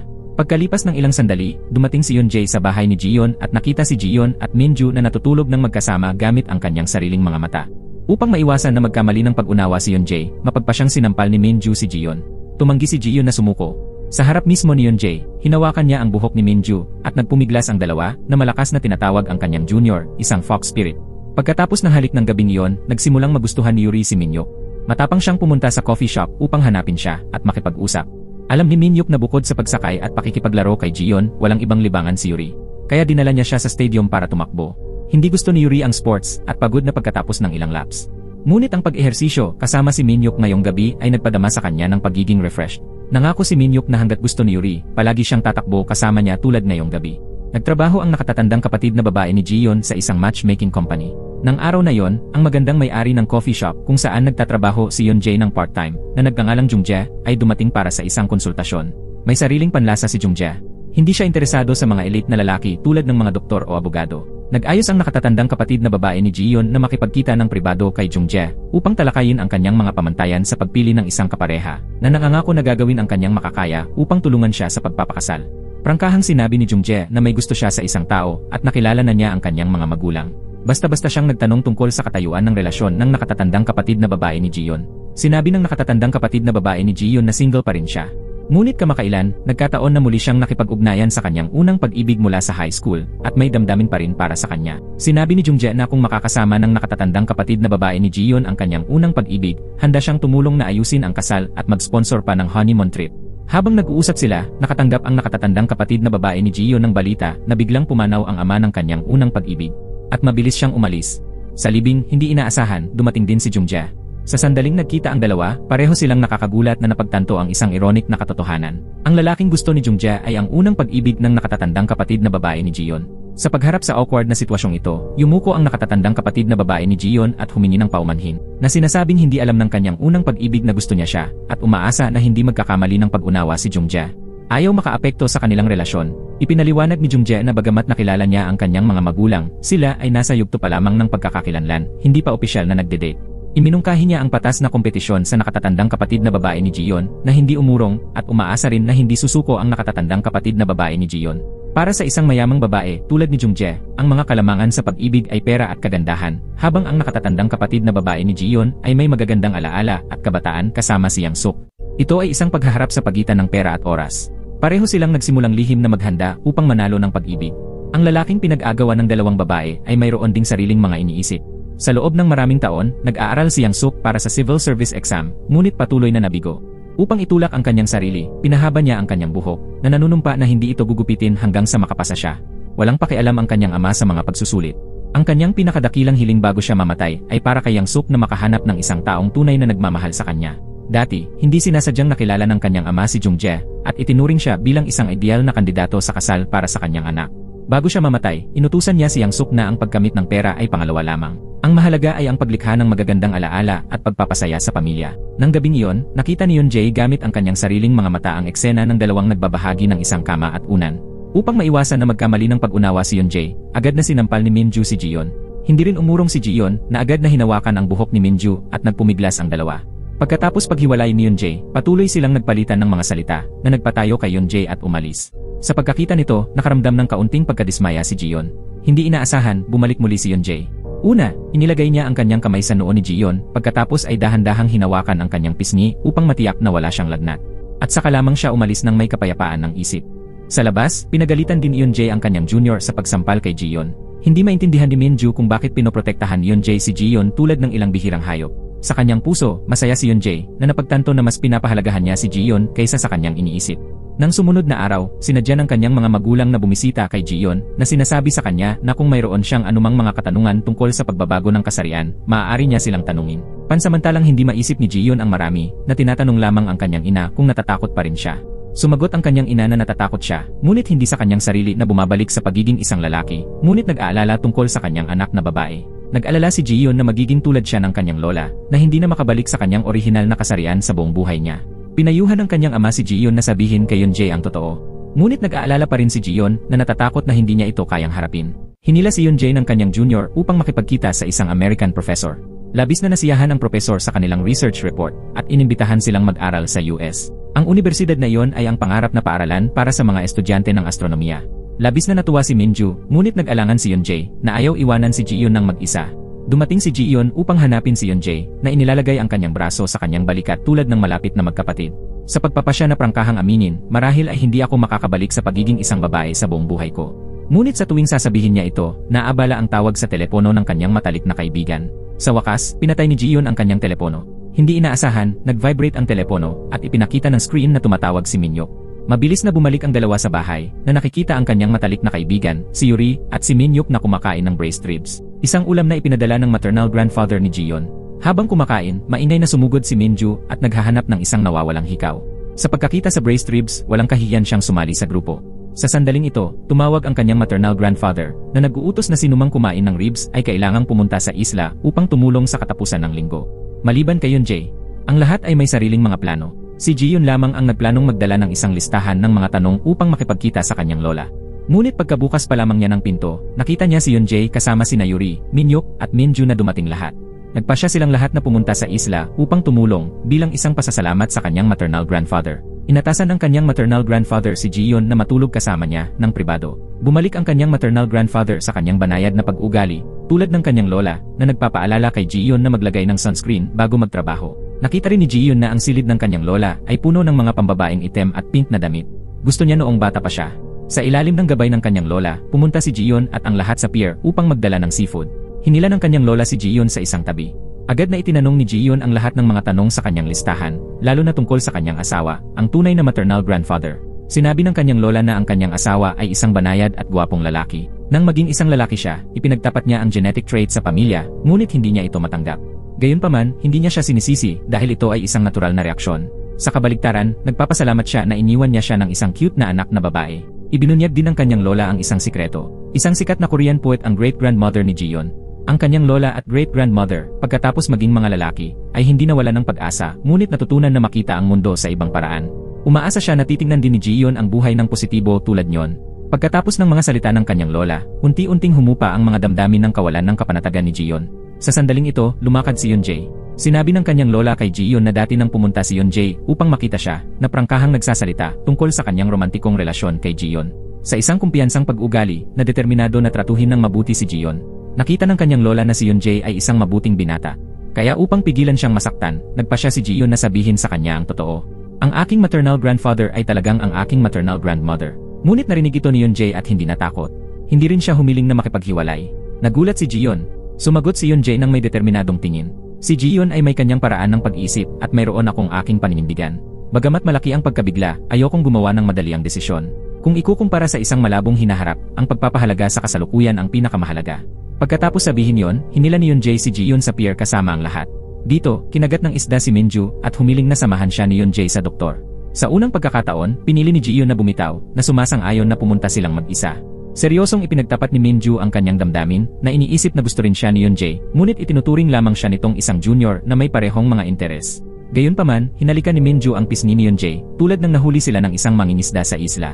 Sa pagbabalik, sinadya ng mangingisda na palakihin ang kwento sa harap ng lahat. Malungkot na lumayo ng tahimik si Jiyon. Sigurado siyang sinimulan ito ni Minju, ngunit nakaramdam pa rin siya ng hindi komportable. Gustong pag-usapan ni Yeonjae ang mga bagay ng malinaw kay Jiyon, na mas gusto na magalit si Jiyon tulad ng dati. Ngunit prangka si Jiyon tungkol sa kanyang kasalukuyang pagkakakilanlan. Wala akong karapatang magselos. Sino mang tumitingin sa akin ay nakakakita ng isang lalaki. Anong dahilan ang mayroon ako para magalit? Dahil dito, nagkaroon ng isang malaking hidwaan ang dalawa. Ipinagtapat ni Yeonjae ang kanyang mga alalahanin sa lola ni Jiyon. Hindi niya alam kung paano tutulungan si Jiyon. Ginamit ng kanyang lola ang kanyang karanasan sa buhay upang turuan si Yunjae na hindi niya kailangang tumulong at tiyak na hindi niya kailangang pilitin ang mga sakripisyo. Sa pamamagitan lamang ng pagtuon sa pamumuhay ng maayos sa kanyang sariling buhay siya tunay na mag-isip kay Jiyeon. Ang kaligayahang nakukuha mula sa sakripisyo ng iba ay tiyak na hindi magtatagal. Medyo malamig ang simoy ng dagat sa gabi. Biglang tinanong ni Minju si Yunjae kung nagpasya na ba siyang mag-aral sa ibang bansa sa US. Narinig ito ni Jiyeon at doon lamang niya napagtanto na si Yunjae ay nahaharap sa isang mahirap na pagpipilian sa pagitan ng pag-ibig at ng kanyang pangarap. Sa kalagitnaan ng gabi, si Jiyeon ay balisa at hindi makatulog at gayon din si Yunjae. Sa labas, tinanong ni Minju kung bakit siya nag-aalangan. Hindi sumagot si Yunjae, ngunit nahulaan niya na tiyak na dahil ito sa kanyang kasintahan. Nang makita na hindi pa rin siya magsasalita ng malinaw, hinawakan ni Minju ang kanyang kamay at iginiit. Sa ngayon, walang sinuman sa buong mundo ang mas nagmamahal kay Yunjae kaysa sa akin. Hindi inaasahan ni Minju na ang mga salitang ito ay malinaw na maririnig ni Jiyeon sa silid. Isang umaga pagkatapos, nagising si Jiyeon na may gulat, natuklasan na siya ay naging isang batang babae muli. Upang maiwasan ang hinala, palihim na nagsuot si Jiyeon ng mga damit ng kanyang lola. Hinila ni Yunjae ang kanyang kasintahan, na gustong umalis, ngunit tinanong ni Minju kung saan nagpunta si Jiyeon. Nang makita ang pagkautal ng kanyang kasintahan, mabilis na ipinaliwanag ni Yunjae na nagsisinungaling na si Jiyeon ay bumalik na sa Seoul. Patuloy pa rin sa pagtatanong ang kanyang junior. Prangkang sumagot si Jiyeon, ang mahalaga ay nakabalik na ako ngayon. Sa mismong harap ni Minju, nagkatinginan sina Jiyeon at Yunjae ng may pagmamahal, nagpapalitan ng mga salita ng pananabik bago umalis sa isla. Pagkatapos ay nagkaroon ng pribadong pag-uusap ang dalawa kasama ang kanyang lola. Medyo nag-aalala ang kanyang lola na hindi makapag-adjust si Yunjae sa mga pagbabago ni Jiyeon, ngunit iginiit niya na mayroon siyang karanasan sa pagharap sa ganitong uri ng sitwasyon. Inutusan ng kanyang lola si Jiyeon na kahit na maging lalaki siyang muli, hindi niya dapat kamuhian ang kanyang sarili. Kung hindi man niya mahal ang kanyang sarili, hindi siya maaaring umasa na makatanggap ng pagkilala at pagmamahal mula sa iba. Pagbalik sa Seoul, hindi mapaghihiwalay sina Yunjae at Jiyeon. Nagsimulang mag-alala si Jiyeon kung paano ipapaliwanag ang mga bagay kay Minju, ang kanyang kapitbahay sa kabila ng kalye. Mayroon ng dahilan si Yunjae na inihanda, na nagsasabing ang kanyang kasintahan at si Jiyeon ay mga pinsan, at dahil mayroon silang mga personal na paghihirap, pansamantala silang nanatili sa kanya, at ngayon ay nakabalik na. Nag-iisip na maiwasang matuklasan, palihim na umuwi si Jiyeon, ngunit hindi inaasahang nakita si Minju doon. Lumalabas na inanyayahan siya ng nakatatandang kapatid na babae ni Jiyeon. Nang makita si Jiyeon, lalong naghinala si Minju. Sa pagpapanik, mabilis na inulit ni Jiyeon ang kasinungalingan ni Yunjae, at pansamantalang nakumbinsi si Minju at umalis. Kinabukasan, natuklasan ng kanyang junior ang isang bag ng hindi nakolektang pagkain sa labas ng bahay ni Jiyeon. Nakasaad din sa resibo ang dagdag na serving ng fish balls. Naaalala noong huling kumain sila ng spicy hot pot, gustong-gusto ni Jiyeon ang pagkain ng fish balls. Ipinadala ng kanyang lola ang mga bagahe ni Jiyeon na nasa isla pa rin pauwi. Sa loob ay may ilang larawan ng kanyang lola noong siya ay bata pa at ng kanyang lola sa tuhod na dating naging isang lalaki. Ang mga larawan ay may mensahe, ang isang taong may pangarap, gaano man kahirap ay susulong. Ano man ang mga paghihirap na kanilang makakaharap, makikita nila ang mga ito bilang mga regalo at pagpapala. Iniisip ang pangarap ni Yunjae, nagsimulang magsaliksik si Jiyeon tungkol sa American University na gusto niyang pasukan. Umaasa na maunawaan ang higit pa tungkol sa panloob na mundo ng kanyang kasintahan. Kinabukasan, pumunta si Jiyeon sa paaralan upang hanapin si Yunjae. Nakita ni Minju si Jiyeon at sadyang lumapit sa kanya sa publiko, masayang nakikipag-usap, na nagpagalit kay Jiyeon. Ngunit hindi umatras si Jiyeon. Sadyang ipinagmalaki pa niya sa harap ni Minju na malapit na siyang makipag-date kay Yunjae pagkatapos ng maraming araw. Sa wakas, ang kanilang date ay matamis at komportable. Nang gabing iyon, aktibong binanggit ni Jiyeon ang pangarap ni Yunjae. Umaasa siya na makapasok si Yunjae sa universidad na iyon at hindi isuko ang kanyang pangarap dahil sa kanya. Sa harap ni Yunjae, inilabas ni Jiyeon ang larawan ng kanyang lola sa tuhod na dating naging isang lalaki. Ang nagbibigay inspirasyong kwento ng kanyang kamag-anak na naglakas loob na harapin ang kahirapan ay nagbigay kay Jiyeon ng panibagong pananampalataya at lakas ng loob. Bukod sa pag-asa na ituloy ni Yunjae ang kanyang sariling pangarap, plano rin ni Jiyeon na muling simulan ang kanyang inabandunang pangarap. Umaasa na balang araw ay magiging isang web novelist siya tulad ng kanyang matalik na kaibigan. Ngunit hindi ito nangangahulugan ng paghihiwalay. Naniniwala si Jiyeon na habang nagtatrabaho patungo sa kanilang mga pangarap ng magkasama, maaari pa ring magkita, makipag-usap at makamiss sa isa't isa sina Yunjae at Jiyeon. Binanggit ni Yunjae ang lalaking Jiyeon sa kanyang kasintahan, at tila nakita niya ang anino ng lalaking estudyante na yon. Pagkatapos gumugol ng oras ng magkasama, natuklasan ni Yunjae na ang lalaking Jiyeon ay isang tunay na lalaki. Nang gabing iyon, ikinabit ni Jiyeon at Yunjae ang kanilang mga pinky at nangako. Binigyan ni Yunjae si Jiyeon ng isang star necklace. Parehong nangako na tiyak na makakamit nila ang kanilang sariling mga pangarap. Sa kabaligtaran, si Minju, pagkatapos ng pagkabigla, ay humingi ng inumin sa nakatatandang kapatid na babae ni Jiyeon. Nagkataon, nang gabing iyon, ipinagtapat ng nakatatandang kapatid na babae ni Jiyeon ang kanyang damdamin sa kanyang unang pag-ibig, ngunit blangko siyang tinanggihan. Nakita lamang siya ng ibang tao bilang isang malapit na kaibigan sa paaralan, umiinom kasama si Minju upang lunurin ang kanyang kalungkutan sa kanyang lasing na estado. Hindi sinasadyang ibinunyag ng nakatatandang kapatid na babae ni Jiyeon ang sikreto ng kanyang nakababatang kapatid na babae, na nagsasabing ang kanyang nakababatang kapatid na babae at ang lalaking estudyante na si Jiyeon ay talagang isang tao. Sa una, naisip lamang ni Minju na nagsasalita ng walang kabuluhan ang nakatatandang kapatid na babae ni Jiyeon habang lasing. Ngunit naaalala ang lahat ng mga bagay na nangyari pagkatapos makilala si Jiyeon, kinailangan niyang paniwalaan ang tila walang katotohanan. Nang gabing iyon, pinuntahan ni Minju si Jiyeon upang kumprontahin siya, tinatanong kung sino talaga si Jiyeon.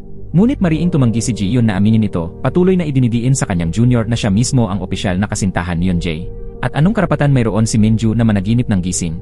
Nagpapalitan ng mga salita, muling sumugod ang dalawang babae sa isa't isa, naghihilaan ng buhok. Si Minju, na magulo ang buhok, ay tumakbo palayo na umiiyak kay Yeonjae. Ngunit hindi pinansin ni Yeonjae ang kanyang kaawa-awang hitsura, at sumugod sa tabi ni Jiyeon, tinutulungan siyang punasan ang mga gasgas na idinulot ng kanyang junior. Sa hapon, ang lalaking nanliligaw kay Minju ay muling nagpakita sa kanyang pintuan. Ayaw niyang pumunta sina Minju at Yeonjae sa US nang magkasama, patuloy na kumakapit kay Minju at tumatangging bumitaw. Noon ay naglalakad si Jiyeon.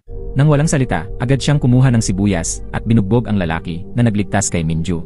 Ang eksena sa kanyang harapan ay nagpadama kay Minju ng hindi kapanipaniwalang pamilyar dahil ilang araw bago iyon, nang siya ay ginugulo ng lalaking iyon, ginamit din ni Jiyeon ang eksaktong parehong paraan upang itaboy siya. Upang kumpirmahin ang katotohanan, tinawagan ni Minju si Jiyeon sa mismong harap ni Jiyeon. Sigurado, agad na tumunog ang telepono ni Jiyeon. Sa harap ng sunod-sunod na tanong ni Minju, sa wakas ay pinili ni Jiyeon na aminin ang lahat. Oo, siya si Jiyeon. Nasukol sa paulit-ulit na tanong ni Minju, sa wakas ay napilitan si Jiyeon na umamin. Nang malaman ni Minju na ang lalaki at babaeng bersyon ni Jiyeon ay talagang isang tao, at alam na ni Yeonjae ang lahat, nakaramdam siya ng lubos na pagtataksil. Lumalabas na siya lamang ang naiwan sa dilim, na pinaparamdam sa kanya na isa siyang ganap na tanga. Nang magbalik sa isang babae si Jiyeon, labis na nagalak si Yeonjae. Pagdaan sa isang street food stall, binili niya siya ng espesyal na red bean, less fish-shaped pastry na gusto niya. Dahil wala sa bahay ang kapatid na babae ni Jiyeon ng gabing iyon, masayang nagpalipas ng gabi si Yeonjae. Nagbahagi ang dalawa ng isang matamis na sandali, kumakain ng mga pastry nang magkasama sa bahay ni Jiyeon. Nagdasal pa si Jiyeon ng taos puso, umaasa na hindi siya muling magiging isang lalaki. Nang gabing iyon, nakatulog si Jiyeon na nakapatong ang ulo sa kandungan ni Yeonjae. Ngunit nang magising si Yeonjae sa kalagitnaan ng gabi, nagulat siya nang matuklasan na si Jiyeon ay naging isang lalaki muli. Hindi alam ni Yeonjae kung tatawa o iiyak, at hindi rin alam ni Jiyeon. Pareho silang desperadong nagnanais na ito ay isang masamang panaginip lamang. Humingi pa si Minju ng tulong sa isang therapist. Ngunit nang banggitin niya ang isang taong nagpapalit ng kasarian ng magdamag, marahang iminungkahi ng doktor na baka siya ang may problema. Pagkatapos ay pinuntahan ni Minju si Yeonjae, tinatanong kung kaya ba talaga niyang tanggapin ang isang Jiyeon na patuloy na nagpapalit ng kasarian. Napabuntong hininga siya na nagsasabing kailangan niya dahil kailangan niyang protektahan si Jiyeon. Nang marinig ito, sumakit ang puso ni Minju. Sa wakas ay naunawaan niya kung gaano kahalaga si Jiyeon kay Yeonjae. Ilang araw nang malungkot si Jiyeon. Napansin ito, tinawagan ng kanyang kapatid na babae ang matalik na kaibigan ni Jiyeon para sa suporta. Inaliw ng kaibigan si Jiyeon na nagmumungkahi na oras na para masanay sa pagpapalit ng kasarian. Nang makita si Jiyeon na nakakulong sa loob, kinalagad siya ng kanyang kaibigan para tumakbo, iginigiit na ang paghinal lamang ang paraan upang makalimutan ang kanyang mga problema. Habang tumatakbo ng mabilis si Jiyeon, napuno ang kanyang isipan ng mga alaala ni Yeonjae. Sa oras na siya ay pagod na, ang mabigat na pakiramdam sa kanyang puso ay nagsimulang gumaan. Tinulungan ng kaibigan niya si Jiyeon na suriin ang sitwasyon. Kung ito ang magiging buhay niya, baka kailangan niyang tingnan ito mula sa ibang anggulo. Lalo na pagdating kay Yeonjae, at kung paano pamahalaan ang isang relasyon na nakatakdang maging isang roller coaster. Para sa kapakanan ni Jiyeon, nagpasya si Yeonjae na isuko ang pagkakataong mag-aral sa ibang bansa sa US. Itinapon pa nga niya ang kanyang mga aplikasyon sa universidad. Nagpapanik si Minju nang makita niya ito. Tinanong niya siya kung nakikita niya ang lalaki at babaeng bersyon ni Jiyeon bilang isang tao. Tumango si Yeonjae. Ngunit nakatwiran si Minju na imposibleng mahalin ang dalawang magkaibang tao ng sabay. Ipinatawag si Jiyeon sa bahay ni Yeonjae ng kanyang mga magulang. Salamat sa pagtuturo ni Jiyeon, bumuti ang mga grado ng nakababatang kapatid na babae ni Yeonjae sa kauna-unahang pagkakataon. Nakiusap ang kanyang mga magulang kay Jiyeon na patuloy na turuan ang kanilang anak sa loob ng isa pang buwan. Sa harap ng kanilang taos-pusong kahilingan, walang nagawa si Jiyeon kundi ang sumang-ayon. Sa silid ng kapatid na babae, nagsimula siyang magsismis tungkol sa pag-ibigan ni Jiyeon sa kanyang kapatid. Sinasabi pa na umaasa siyang pupunta sila sa US. Nang magkasama upang malaya silang makapag-date.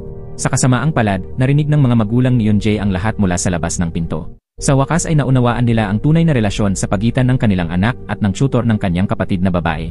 Hindi matanggap ng konserbatibong ina, at labis siyang nagulat na nagkasakit siya sa kama, na inakusahan si Yeonjae ng panloloko sa kanya. Nang makita niya ang kanyang anak na hayagang hawak ang kamay ni Jiyeon, lalo siyang nagalit. Ngunit binaliwala ni Yeonjae ang kanyang galit, na determinado na ihatid si Jiyeon pauwi. Umiiyak, sinabi ni Jiyeon sa kanya na bumalik at alagaan muna ang kanyang ina. Ang nangyari noong araw na iyon ay nagpatanto kay Jiyeon na naging napaka-inosente niya tungkol sa kanilang sitwasyon. Sa daan pa uwi, mukhang lubhang nalulumbay si Jiyeon, mabigat ang kanyang puso sa pag-aalala. Noon ay tinawag siya ni Minju na inihayag na isinuko ni Yoonjae ang kanyang mga plano na mag-aral sa US. Inakusahan niya si Jiyeon ng pagiging makasarili, na nang atwiran na ang kanyang pag-iral ay pumipigil kay Yoonjae mula sa kanyang mga pangarap at nagdudulot sa kanya ng isang malaking pagkakataon. Binalaan siya ni Minju na kung mananatili silang magkasama, ang mga sitwasyon tulad nito ay paulit-ulit na mangyayari. Kung talagang mahal ni Jiyeon si Yoonjae, kailangan niyang pakawalan siya. Ang mga salita ni Minju ay isang brutal na wake-up call para kay Jiyeon. Natanto niya na sa pag-ibig, minsan ang pagkapit ay ang pinakamakasariling bagay na maaari mong gawin. Kinabukasan, nakipagkita si Jiyeon kay Yoonjae na sinusubukang magpanggap na maayos ang lahat. Ngunit agad itong binanggit ni Jiyeon ang pangarap na isinusuko ni Yoonjae para sa kanya. Ayaw niyang isuko ni Yoonjae ang anumang bagay para sa kanya. Mula sa kanyang pamilya hanggang sa kanyang kinabukasan, ang buhay ni Yoonjae ay nagiging isang gulo at lahat ng ito ay dahil sa kanya. Hindi iyon ang gusto niya. Nang makita si Yoonjae na sinusubukan pa ring magpakatatag, si Jiyeon ang nagsabi ng mga salita. Kailangan nilang maghiwalay. Siguro oras na para pakawalan ang isa't isa. Pagkatapos nilang maghiwalay, hindi mapigilan ni Yoonjae ang pagpatak ng mga luha. Sa ibang lugar, nag-iisa sa isang tahimik na sulok, iniyak ni Jiyeon ang kanyang puso. Nang gabing iyon, nang makita ang kanyang anak na nasa mababang espiritu, iminungkahi ng ama ni Yoonjae na lumabas sila para kumain ng noodles. Ngunit tumanggi si Yoonjae. Nakakagulat na open-minded ang kanyang ama. Sinabi niya kay Yoonjae na hanggat handa siyang managot sa kanyang sariling buhay, dapat niya itong ipamuhay sa anumang paraang gusto niya. Ngunit patuloy lamang sa pag-iyak si Yoonjae. Ang maging masaya kasama si Jiyeon ang tanging bagay na tunay niyang gusto. Upang ituwid ang kanyang ulo pagkatapos ng paghihiwalay, nagpasya si Jiyeon na manatili sa bahay ng kanyang matalik na kaibigan sa loob ng ilang panahon. Bago siya umalis, pinuntahan niya si Minju, sinasabi sa kanya na naghiwalay na sila at hinihiling sa kanya na kumbinsihin si Yoonjae na muling mag-apply sa universidad sa States. Sa bahay ng kanyang kaibigan, plano ni Jiyeon na magsimula ng bago sa pamamagitan ng pagsulat ng kanyang sariling web novel. Ngunit nang siya ay naninirahan na, may kumatok sa pinto. Binuksan ito ng kanyang kaibigan at nakita si Minyuk na nakatayo doon na may dalang pagkain. Nagulat si Minyuk nang makita si Jiyeon na walang kamalay-malay na naniniwalang nakabalik na siya mula sa Amerika. Nang marinig niyang nananatili si Jiyeon doon, agad siyang tumutol na iginiit na dapat manatili si Jiyeon sa kanyang lugar sa halip dahil hindi na angkop para sa isang lalaki at isang babae na magsama. Sinubukan siyang pigilan ng kanyang kaibigan, ngunit sa harap ng mga tanong ni Minyuk, siya ay nautal na hindi maipaliwanag ang komplikadong katotohanan. Samantala, si Yoonjae ay nasa paaralan ngunit hindi makapag-focus. Ang kanyang isipan ay napuno ng matatamis na alaala ni Jiyeon. Lumapit sa kanya si Minju, sinasabi sa kanya na tinanong niya ang propesor sa universidad.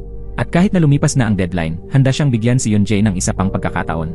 Hinimok niya siyang kunin ito, naniniwala na ang isang bagong simula sa isang bagong lugar ay makakatulong sa kanya na gumaling. Ngunit para kay Yoonjae, si Jiyeon pa rin ang tanging nasa isip niya. Habang nagtatrabaho sa kanyang shift sa coffee shop, sinabi ni Minyuk kay Yoonjae kung ano ang ginagawa ni Jiyeon. Nang marinig niya na nagsusumikap si Jiyeon sa isang kompetisyon sa nobela, at tila mahusay ang ginagawa, nakaramdam si Yoonjae ng halo ng kaligayahan at isang matinding kirot ng pagkabigo. Ipinagpalagay niya na si Jiyeon ay magiging kasing sakit ng puso tulad niya. Nang gabing iyon, nag-iisa sa bahay, kinuha ni Yoonjae ang kanyang telepono upang tawagan si Jiyeon. Ngunit pinigilan siya ng alaala ng mga salita ni Jiyeon noong sila ay naghiwalay. Pagkatapos ng ilang sandaling pag-aalangan, ibinaba niya ang telepono. Nang sumunod na araw, isinumite ni Yoonjae ang kanyang aplikasyon upang mag-aral sa ibang bansa. Tuwang-tuwa na sa wakas ay nakagawa na ng desisyon si Yoonjae, iminungkahi ni Minju na lumabas sila para uminom upang magdiwang. Ngunit para kay Yoonjae, isa lamang itong dahilan upang malasing ng husto. Hindi pa rin niya maalis si Jiyeon sa kanyang isipan. Nang gabing iyon, si Yoonjae ay isang lasing na gulo, walang katapusang bumubulong sa pangalan ni Jiyeon. Nag-aalala tungkol sa kanya, natagpuan ni Minju si Yoonjae na ganap na lasing, nakahandusay sa lupa sa harap ng bahay ni Jiyeon. Wala siyang nagawa kundi ang bahagyang buhatin, bahagyang kalad ka rin siya pabalik sa kanyang apartment. Inihiga niya siya sa sofa at tinakpan siya ng kumot. Habang nakatingin sa kanyang natutulog na mukha, nakaramdam si Minju ng isang alon ng emosyon at yumuko upang halikan siya. Ngunit kahit sa kanyang pagtulog, binulong niya ang isang pangalan, Jiyeon. Natigilan si Minju. Isang mapait na hitsura ang bumaka sa kanyang mukha at siya ay tumalikod at lumayo. Pagkagising ng sumunod na umaga, natanto ni Yoonjae na siya ay nasa apartment ni Minju at isang alon ng kahihiyan ang bumalot sa kanya. Pakiramdam niya ay isa siyang ganap na tanga. Mabilis at tahimik siyang sinubukang lumabas. Ngunit nang buksan niya ang pinto, nakaharap niya si Jiyeon. Nang makita siyang lumabas mula sa apartment ni Minju, naging yelo ang ekspresyon ni Jiyeon. Hindi siya nagsalita. Nagsimulang magpaliwanag si Yoonjae, ngunit pinutol siya ni Jiyeon. Hindi na kailangan. Hiwalay na tayo, mariing sinabi ni Jiyeon. Wala na tayong kinalaman sa isa't isa. Sa gayon, cool niyang binuksan ang kanyang pinto at pumasok sa loob. Habang sumasara ang pinto, nakaramdam si Yoonjae ng nakapanghihinang kawalan ng pag-asa. Sa kabilang panig ng pintong iyon, nawawasak si Jiyeon. Ang hindi alam ni Jiyeon ay noong gabing nagbalik siya sa isang babae, si Yoonjae ay nagdasal din nakiusap siya na manatili siyang katulad ng dati, na hindi na kailangang magbago muli. Gagawin niya ang lahat para sa kanya.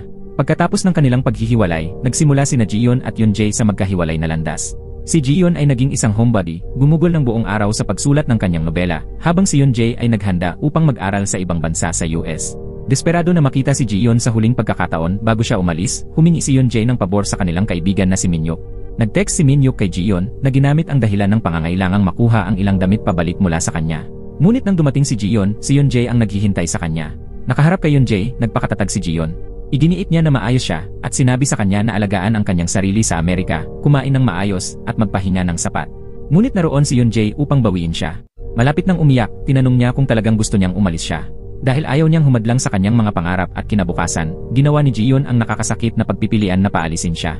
Nang gabing iyon, ipinahayag ni Minju kay Jiyeon na sila ni Yoonjae ay lilipad patungo sa US kinabukasan. Umaasa na bigyan sila ng pagkakataon para sa isang wastong paalam, sadyang binanggit ni Minju ang eksaktong detalye ng flight. Nang sumunod na araw, nagpaalam si Yoonjae sa kanyang pamilya sa airport, ngunit hindi nagpakita si Jiyeon. Hanggang sa tumawag ang kanyang matalik na kaibigan na nag-click ang lahat. Sa pag-udyok ng kanyang mga kaibigan, nagkaroon ng nakakagulat na realisasyon si Jiyeon. Ang mga huling linya ng kanyang nobela ay, salita sa salita, ang impormasyon ng flight ni Yoonjae.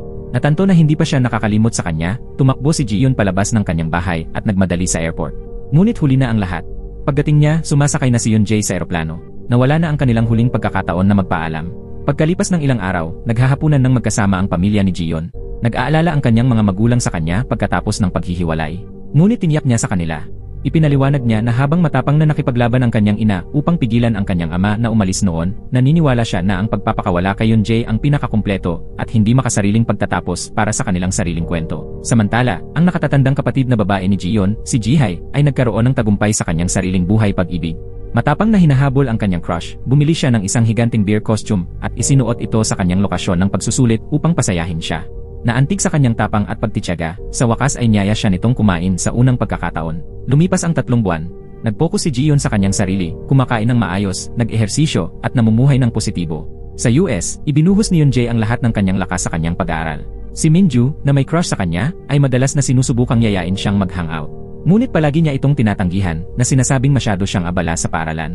Isang araw, nag-text ang kapatid na babae ni Yoonjae sa kanya tungkol sa isang bagong web novel na binabasa niya na sinasabi sa kanya na ang pangunahing karakter ay nagpapaalala sa kanya ng marami sa kanya. Sa sandaling magsimulang magbasa si Yoonjae, alam niya agad, ang may akda ay dapat na si Jiyeon. Sa kanyang matalik na kaibigan, si Yuri na nagpapasaya sa kanya, ang nobela ni Jiyeon ay naging isang malaking tagumpay na nakakuha ng napakaraming pagmamahal at papuri mula sa mga mambabasa. Isang araw, habang nakikipag-hangout sa lugar ni Yuri, nakatukla si Jiyeon ng isang sorpresa. Ang kanilang kaibigan, si Minhyuk, ay nagtatago sa closet. Nang makita kung gaano kalapit siya at ang kanyang matalik na kaibigan, agad na pinagsama ni Jiyeon ang dalawa. Sila ay lihim na nagde-date. Si Minhyuk ay nasa dilim pa rin tungkol sa dobleng buhay ni Jiyeon at hindi maintindihan kung bakit. Palagi siyang nakikipag-hangout sa isang lugar para sa pagsusulat. Sa pagkuha sa kanyang salita, nag-alok si Minhyuk ng isang mas magandang lugar, ang coffee shop kung saan siya nagtatrabaho. Palagi itong walang laman at mas payapa pa. Ang may-ari ng cafe, isang laid-back na babae na nagngangalang Jungjae, ay tumingin sa gwapong mukha ni Jiyeon at kinuha siya agad bilang isang part-timer. At sa gayon, nagsimulang magtrabaho si Jiyeon doon. Nang iabot ni Minhyuk sa kanya ang apron uniform, lumukso ang kanyang puso. Nakalagay dito ang lumang name tag ni Yoonjae, ang parehong ginamit niya noon. Nang makita ang kanyang pangalan, hindi niya maiwasang isipin siya na napakalayo. Samantala, pabalik sa States, ginamit ni Yoonjae ang kanyang libreng oras pagkatapos ng klase upang sundan ang bawat bagong kabanata ng nobela ni Jiyeon. Dahil ang kwento ay batay sa kanilang sariling mga karanasan, ang bawat update ay nagbabalik ng mga masasayang alaala na ibinahagi nila na nagpapamahal sa kanya muli. Sa tuwing may bagong kabanata, si Yoonjae ang palaging unang nag-iwan ng komento. Walang kamalay-malay, hindi alam ni Jiyeon na ang kanyang pinakatapat na tagahanga ay si Yoonjae mismo. Nagsimula siyang makipag-ugnayan sa kanya ng regular sa seksyon ng mga komento na nagbabahagi ng kanyang mga saloobin sa mga karakter at sa kwento. Sa pamamagitan ng mga anonymous na palitan na ito, ang magagandang alaala ng kanilang nakaraang pag-ibig ay lalong lumakas. Ang relasyon ni Yuri at Minhyuk ay nagkaroon ng nakakagulat na pagbabago. Kahit na sila ay magkasama, pakiramdam ni Yuri na hindi pa siya nakakatanggap ng isang maayos, opisyal na pagtatapat mula sa kanya. Kaya, isang araw, nag-set up si Minhyuk ng isang miniature amusement park sa loob ng cafe, naghawak ng isang bouquet ng mga bulaklak, at formal na niyaya siyang maging kanyang kasintahan. Nadala sa pag-ibigan, binigyan siya ni Yuri ng isang malalim, madamdaming halik. Nasaksihan ni Jiyeon ang buong bagay. Habang masaya siya para sa kanyang matalik na kaibigan, ang sandali ay nagdulot sa kanya ng pananabik sa kanyang sariling unang halik kay Yoonjae. Kahit na yon, hindi pa rin niya siya makalimutan. Dumating ang malalim na taglamig at nagsimulang bumagsak ang nyebe sa labas ng bintana. Isang alon ng kalungkutan ang bumalot kay Jiyeon. Kung narito lang si Yoonjae ngayon, naisip niya. Noon ay may pumasok na isang misteryosong customer na nakatago ang kanyang mukha sa pamamagitan ng isang hood. Walang imik niyang inabot kay Jiyon ang kanyang pasaporte. Habang tinitignan niya ang larawan, nanlaki ang kanyang mga mata sa hindi paniniwala. Si Yeon Jae yun. Sa araw na inilathala ni Jiyon ang huling kabanata ng kanyang nobela, nagpa siya si Yeon Jae. Kailangan niyang bumalik sa kanya. Upang habulin ang pag-ibig ng kanyang buhay, nagpa siya siyang huminto sa pag-aaral. At ngayon, narito siya. Nakatayo sa harap ni Jiyon, binasa ni Yeon Jae ng malakas ang isang liham mula sa kanyang propesor. Isinulat ng propesor na habang isinuko na ni Yeon Jae ang pag-aaral ng kosmos, naniniwala siya na ang tunay na universe ni Yeon Jae ay hindi ang malawak, bukas na kalawakan, ngunit simpleng ang lugar kung saan naroroon ang isang tiyak na tao. Nang matapos ang liham, hinawakan ni Yeon Jae ang kamay ni Jiyon at pumunta sila upang tingnan ang mga bituin. Bagaman malayo ang kalawakan, nakaramdam si Yeon Jae ng kapayapaan. Ang malayong lugar na kanyang hinahanap ang isa na palaging kabilang ang kanyang puso ay naroroon mismo sa tabi niya. Sa pagkakataong ito, hindi umurong si Jiyon. Pagkatapos ay inabot ni Yeon Jae sa kanya ang isang card mula kay Minju. Doon, isinulat ni Minju na nagpasya siyang ibalik si Yeon Jae kay Jiyon. Pagkatapos ng kanyang panahon ng pag-aaral sa ibang bansa, napagtanto niya na hindi niya kailanman tunay na mapapanalo ang kanyang puso. Mapaglarong sinabi ni Yeon Jae sa kanya na kailangan niyang managot sa kanya ngayon, na nagbibiro pa na plano niyang lumipat sa kabila ng kalye mula sa kanya. Noon, sa pamamagitan ng kanilang pag-uusap, nalaman ni Jiyon ang katotohanan. Si Yeon Jae ang kanyang tapat na tagahanga mula sa web novel sa buong panahon. Sa pagtingin sa batang lalaki na lubos na nakaunawa sa kanya, sa wakas ay binitawan ni Jiyon ang kanyang mga huling pagdududa. Mahalaga ba kung siya ay isang lalaki o isang babae? Ang alam lang niya ay ang makasama si Yeon Jae ay parang purong kaligayahan. Sinabi rin ni Yeon Jae ang parehong bagay. Hindi mahalaga. Hanggat ikaw ito, Jiyon, iyon lang ang kailangan ko. Sa lahat ng nasa labas, opisyal na silang nagkabalikan. Sa oras na bumalik si Yeon Jae, si Jiyon ay nabubuhay bilang isang babae muli sa loob ng 3 buong buwan. Ngunit kahit noon, nag-impake pa rin siya ng mga bagay tulad ng labaha sa kanyang bag sa tuwing lalabas siya ng bahay, isang maliit na bakas ng kanyang ibang buhay. Hindi pa rin tiyak ang hinaharap, ngunit hindi iyon mahalaga. Sa ngayon, masaya sila sa kanilang sariling maliit na universe. At dito nagtatapos ang pelikula. Shout out kay Rosalie Bernal from Bagong Silang, Caloocan City. Maraming salamat sa panonood. Hanggang sa muli, paalam.